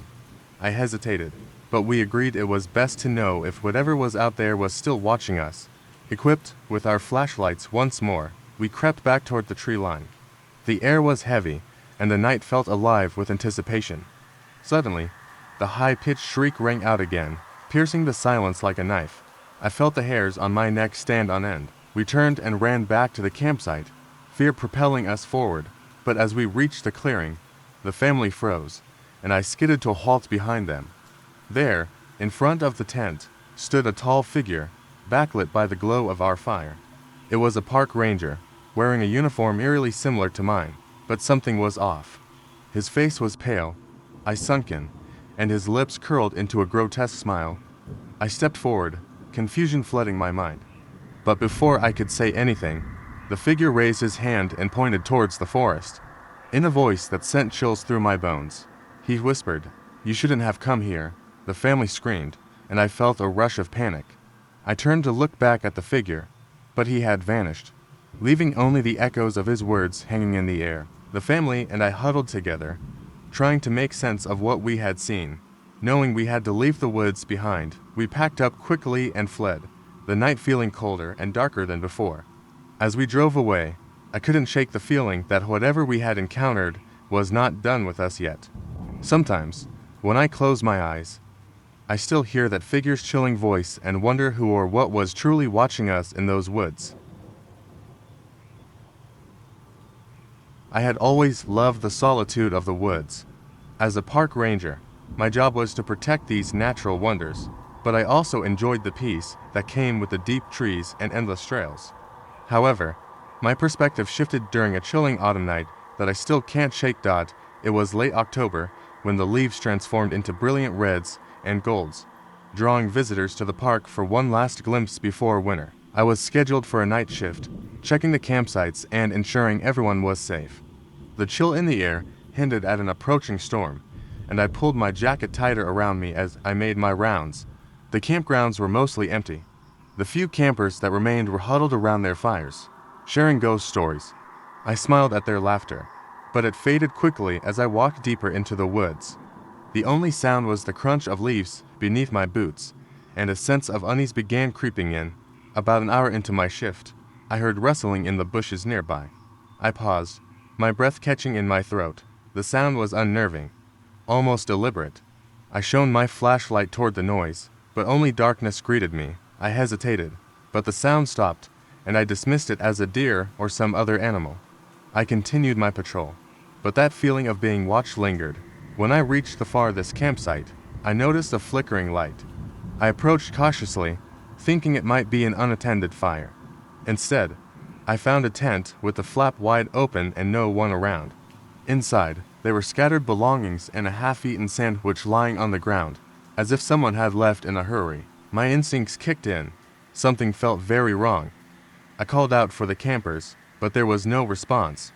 Just the sound of the wind rustling through the trees. I decided to check the nearby trails, but as I walked away from the campsite, I heard it again, a low, guttural growl echoing through the trees. It sent chills down my spine, but I pressed on, trying to rationalize it as my imagination. The forest seemed to darken as the wind picked up, carrying a sudden coldness that wrapped around me. I hurried back to the campsite, but the tent was still empty. Panic began to set in as I fumbled for my radio to call for backup, but the device crackled with static. I was alone. I decided to head back to the main road, thinking I could catch a passing ranger or even a hiker. But the deeper I walked, the more disoriented I felt. The trees loomed overhead, blocking out any trace of moonlight, and I realized I had lost my way. The growl returned, closer this time, accompanied by the sound of something heavy moving through the brush. My heart raced as I turned to run, but then I saw a figure standing in the shadows, partially obscured by the trees. It was tall and emaciated, with elongated limbs and eyes that glowed like two cold embers in the dark. I froze, unable to process what I was seeing. My instincts kicked in, and I took off in the opposite direction, adrenaline coursing through me. As I ran, branches snagged at my clothes, and the underbrush crunched beneath my feet. The growling intensified behind me, chasing me through the maze of trees. Just when I thought I was safe, I tripped over a root and fell. The wind knocked out of me. I scrambled to my feet and glanced back. The figure had stopped, but I could feel its gaze boring into my back. Desperate, I sprinted toward a clearing, praying it would lead me to safety. Bursting into the open, I spotted the campers I had seen earlier. They were standing by their fire, but something was off. Their faces were blank, eyes wide and unblinking. They stared past me into the darkness of the woods. I called out to them, but they didn't respond. I turned to see the figure emerge from the trees, and the campers began to scream. I felt a wave of terror wash over me as I realized the campers weren't frozen in fear. They were entranced, caught in some horrifying spell. In that moment, the figure lunged at them, but just before it could reach them, it vanished into thin air. The campers blinked and suddenly returned to normal, confusion etched on their faces. I didn't know if I was dreaming or if I had lost my mind, but the figure was gone, leaving only an echo of its growl behind. The campers recounted their own experiences of feeling watched, of shadows moving just out of sight. We all made it back to the ranger station that night, shaken but alive, leaving the mystery of the woods behind us. Yet sometimes, As I patrol the park, I catch glimpses of glowing eyes watching from the trees, and I can't shake the feeling that something is still out there, waiting.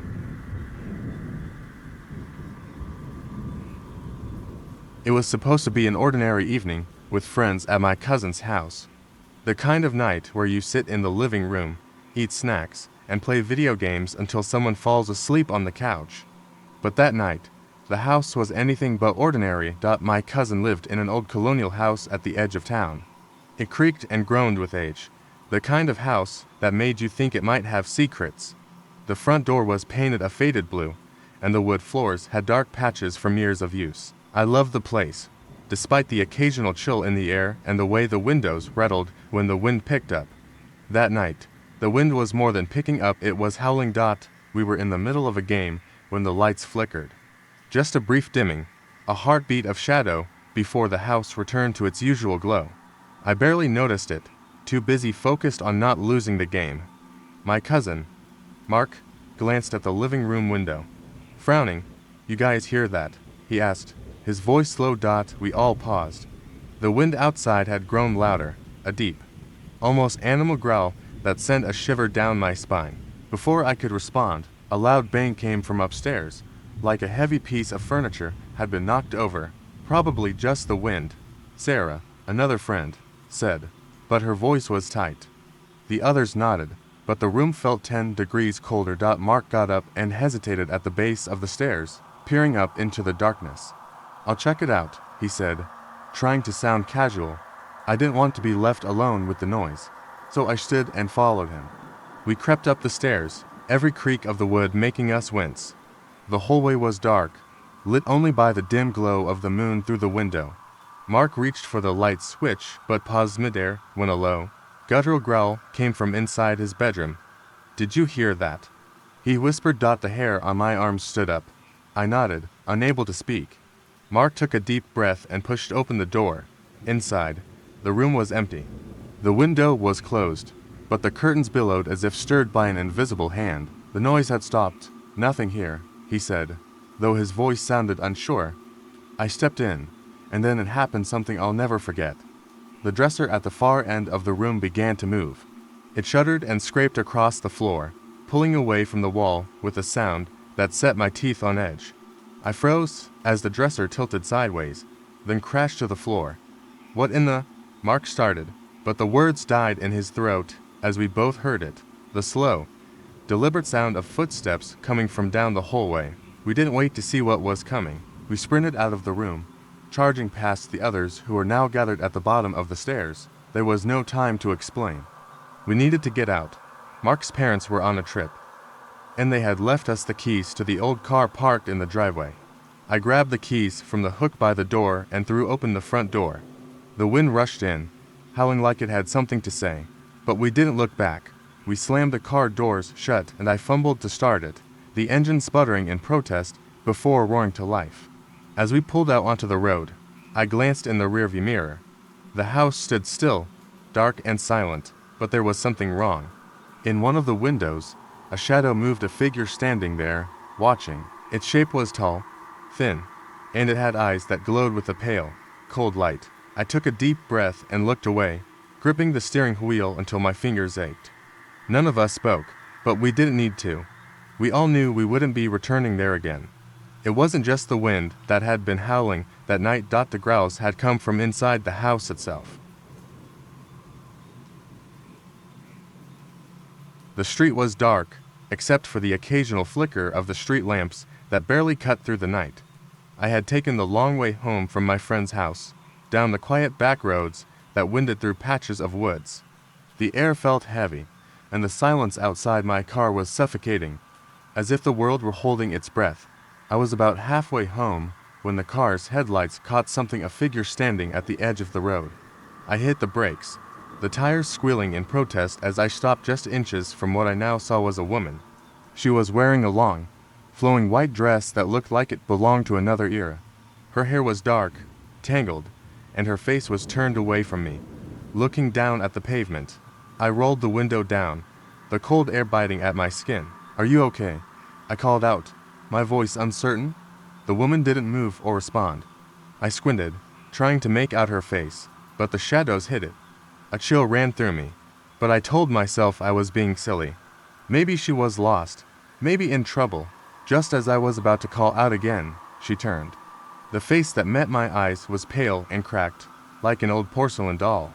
Her eyes were black and hollow, and the corners of her mouth twisted into a grin that stretched too far. My heart clenched. Without thinking, I threw the car into reverse and sped away, glancing back in the rearview mirror. The woman was standing still, unmoving, watching as the distance grew between us. The last thing I saw was her head tilting to the side, an unsettling, broken motion. I didn't take the usual way home after that. I drove faster, glancing over my shoulder, ears straining for the sound of footsteps, or worse, the whisper of someone breathing behind me. The radio crackled, the only noise besides the sound of tires on pavement, and I twisted the dial, searching for something that would chase away the tightness in my chest. Suddenly, my headlights caught something else, another figure, this time in the middle of the road. It was a man, dressed in ragged clothes, his hair matted and eyes sunken. He raised a hand, motioning for me to stop. I didn't. I slammed my foot on the gas, my car roaring as it sped past him. In the rearview mirror, the man and the woman stood side by side, staring. A sharp, inhuman cry broke the night, and I couldn't help but shudder. The road ahead was dark, unlit except for the dim glow of the moon. I turned left at the next intersection, taking a path that led deeper into the woods. I knew it wasn't the right choice, but the thought of going back that way was worse. The trees pressed in on me, their branches clawing at the car as if trying to pull me out. I drove faster, ignoring the warning signs that read dead end. I didn't care. I had to get away. But as I rounded the bend, the road stopped abruptly, and the car skidded to a halt at the edge of a shallow, rocky ravine. I slammed my hands against the wheel, breathing fast, eyes darting around. In the darkness, I saw movement. 3 figures, no longer at the edge of the road but in the clearing behind me. Their faces were pale, eyes dark and hollow. The woman in white stepped forward, and a voice, soft and cold, whispered from the shadows, "Leave this place." I didn't hesitate. I threw the car into drive and sped forward, ignoring the gravel bit at the tires. The figures didn't follow.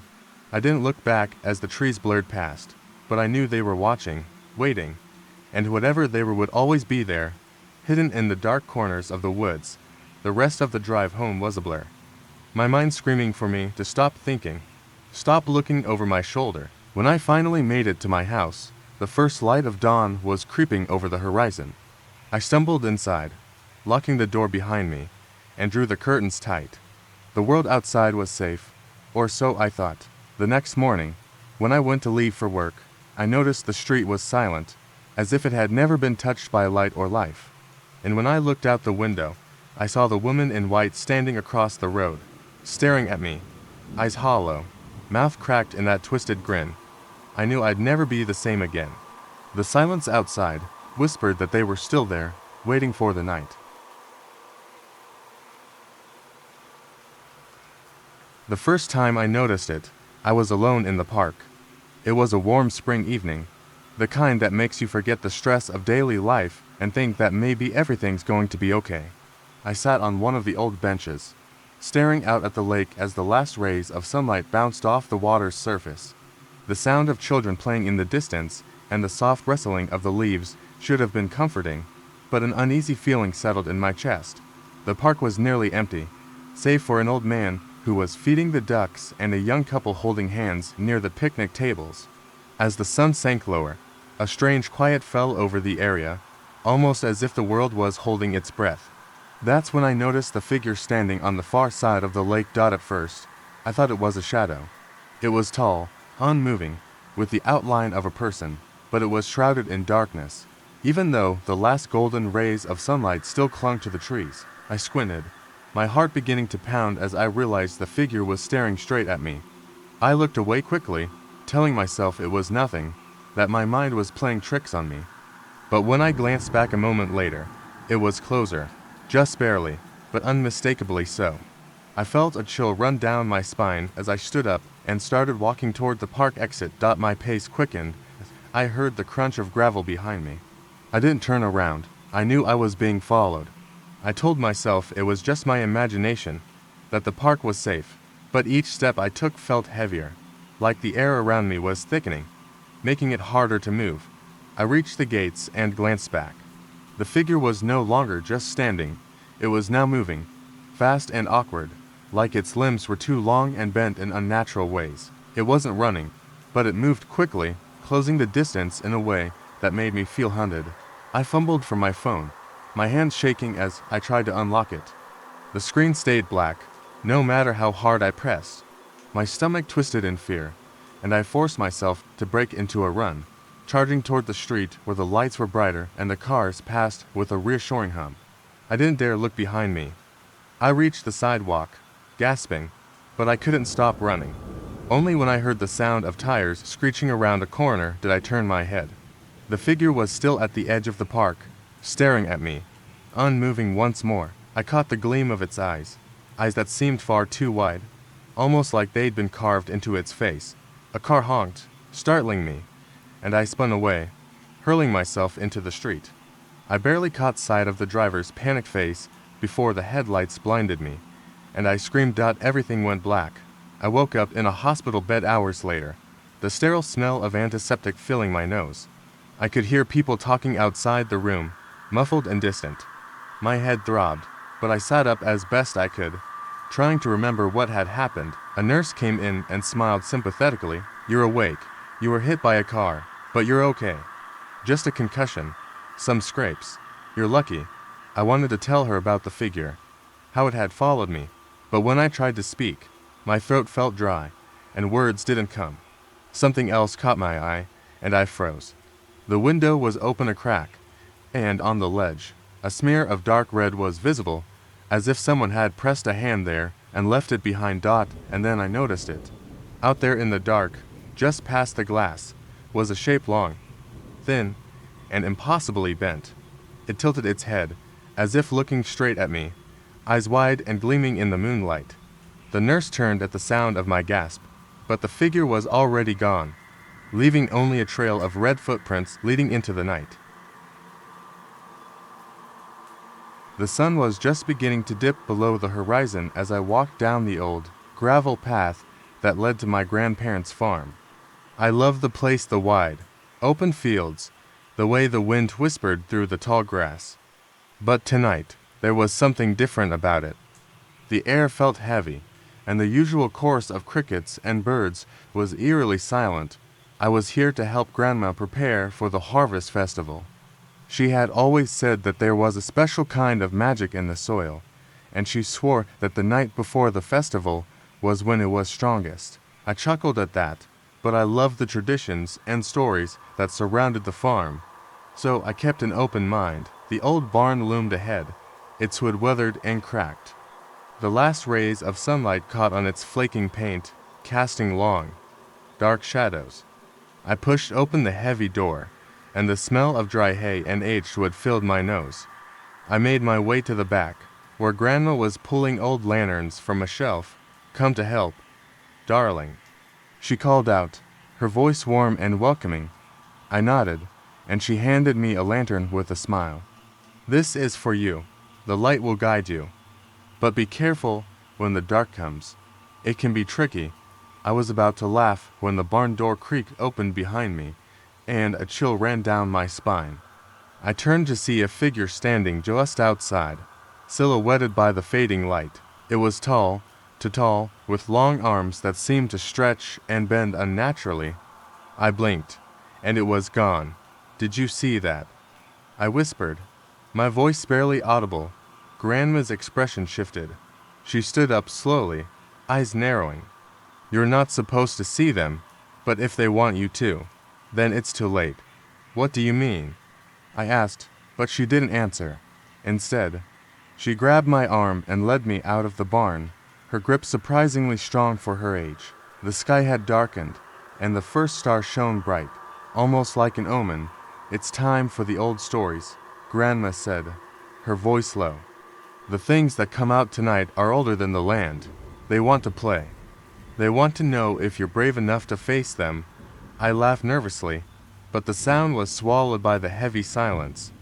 As we stood in the open field, The wind picked up, carrying with it a low hum that felt almost like a distant, mournful song.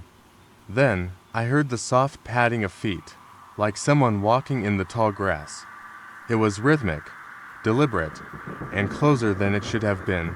I gripped the lantern tighter, the flame flickering wildly as I searched the dark. "Grandma, what's out there?" My voice cracked with fear. "They're just shadows," she said, almost as if she were trying to convince herself. "But they don't like it when you shine light on them." Before I could ask what she meant, a form emerged from the darkness, human in shape, but its limbs bent at odd angles, its face obscured by a veil of black that moved like a living curtain. My blood ran cold, and I took a step back, the lantern nearly slipping from my fingers. "Do you see me?" The figure whispered, its voice like the rustle of dry leaves. It raised an arm, one that stretched and bent until it touched the ground, and then it tilted its head. 1,000 eyes seemed to open in its shadowy veil, blinking and staring, each one colder than the last. I couldn't move. My heart thudded so hard I thought it would burst. Grandma reached out and put her hand on my arm. Her touch was the only warmth I felt as the figure took a step closer. "Look away," she whispered, her voice breaking. "Don't let them in." But it was too late. I looked, and for a second, I saw my own reflection in one of those cold, blinking eyes. And then, the figure stepped back, vanishing into the dark as if it had never been there. The silence returned, but it was not the same. It was heavy, alive, and watching. Grandma squeezed my arm and nodded solemnly. "They will remember you now. Be careful. The dark always comes back for those who have seen it." I didn't sleep that night. And every night since then, I hear that faint, shuffling step in the distance, the same as before, and the whisper, "Do you see me?" I know now that I can never truly escape it, not when the dark is always waiting, just beyond the reach of my lantern's light.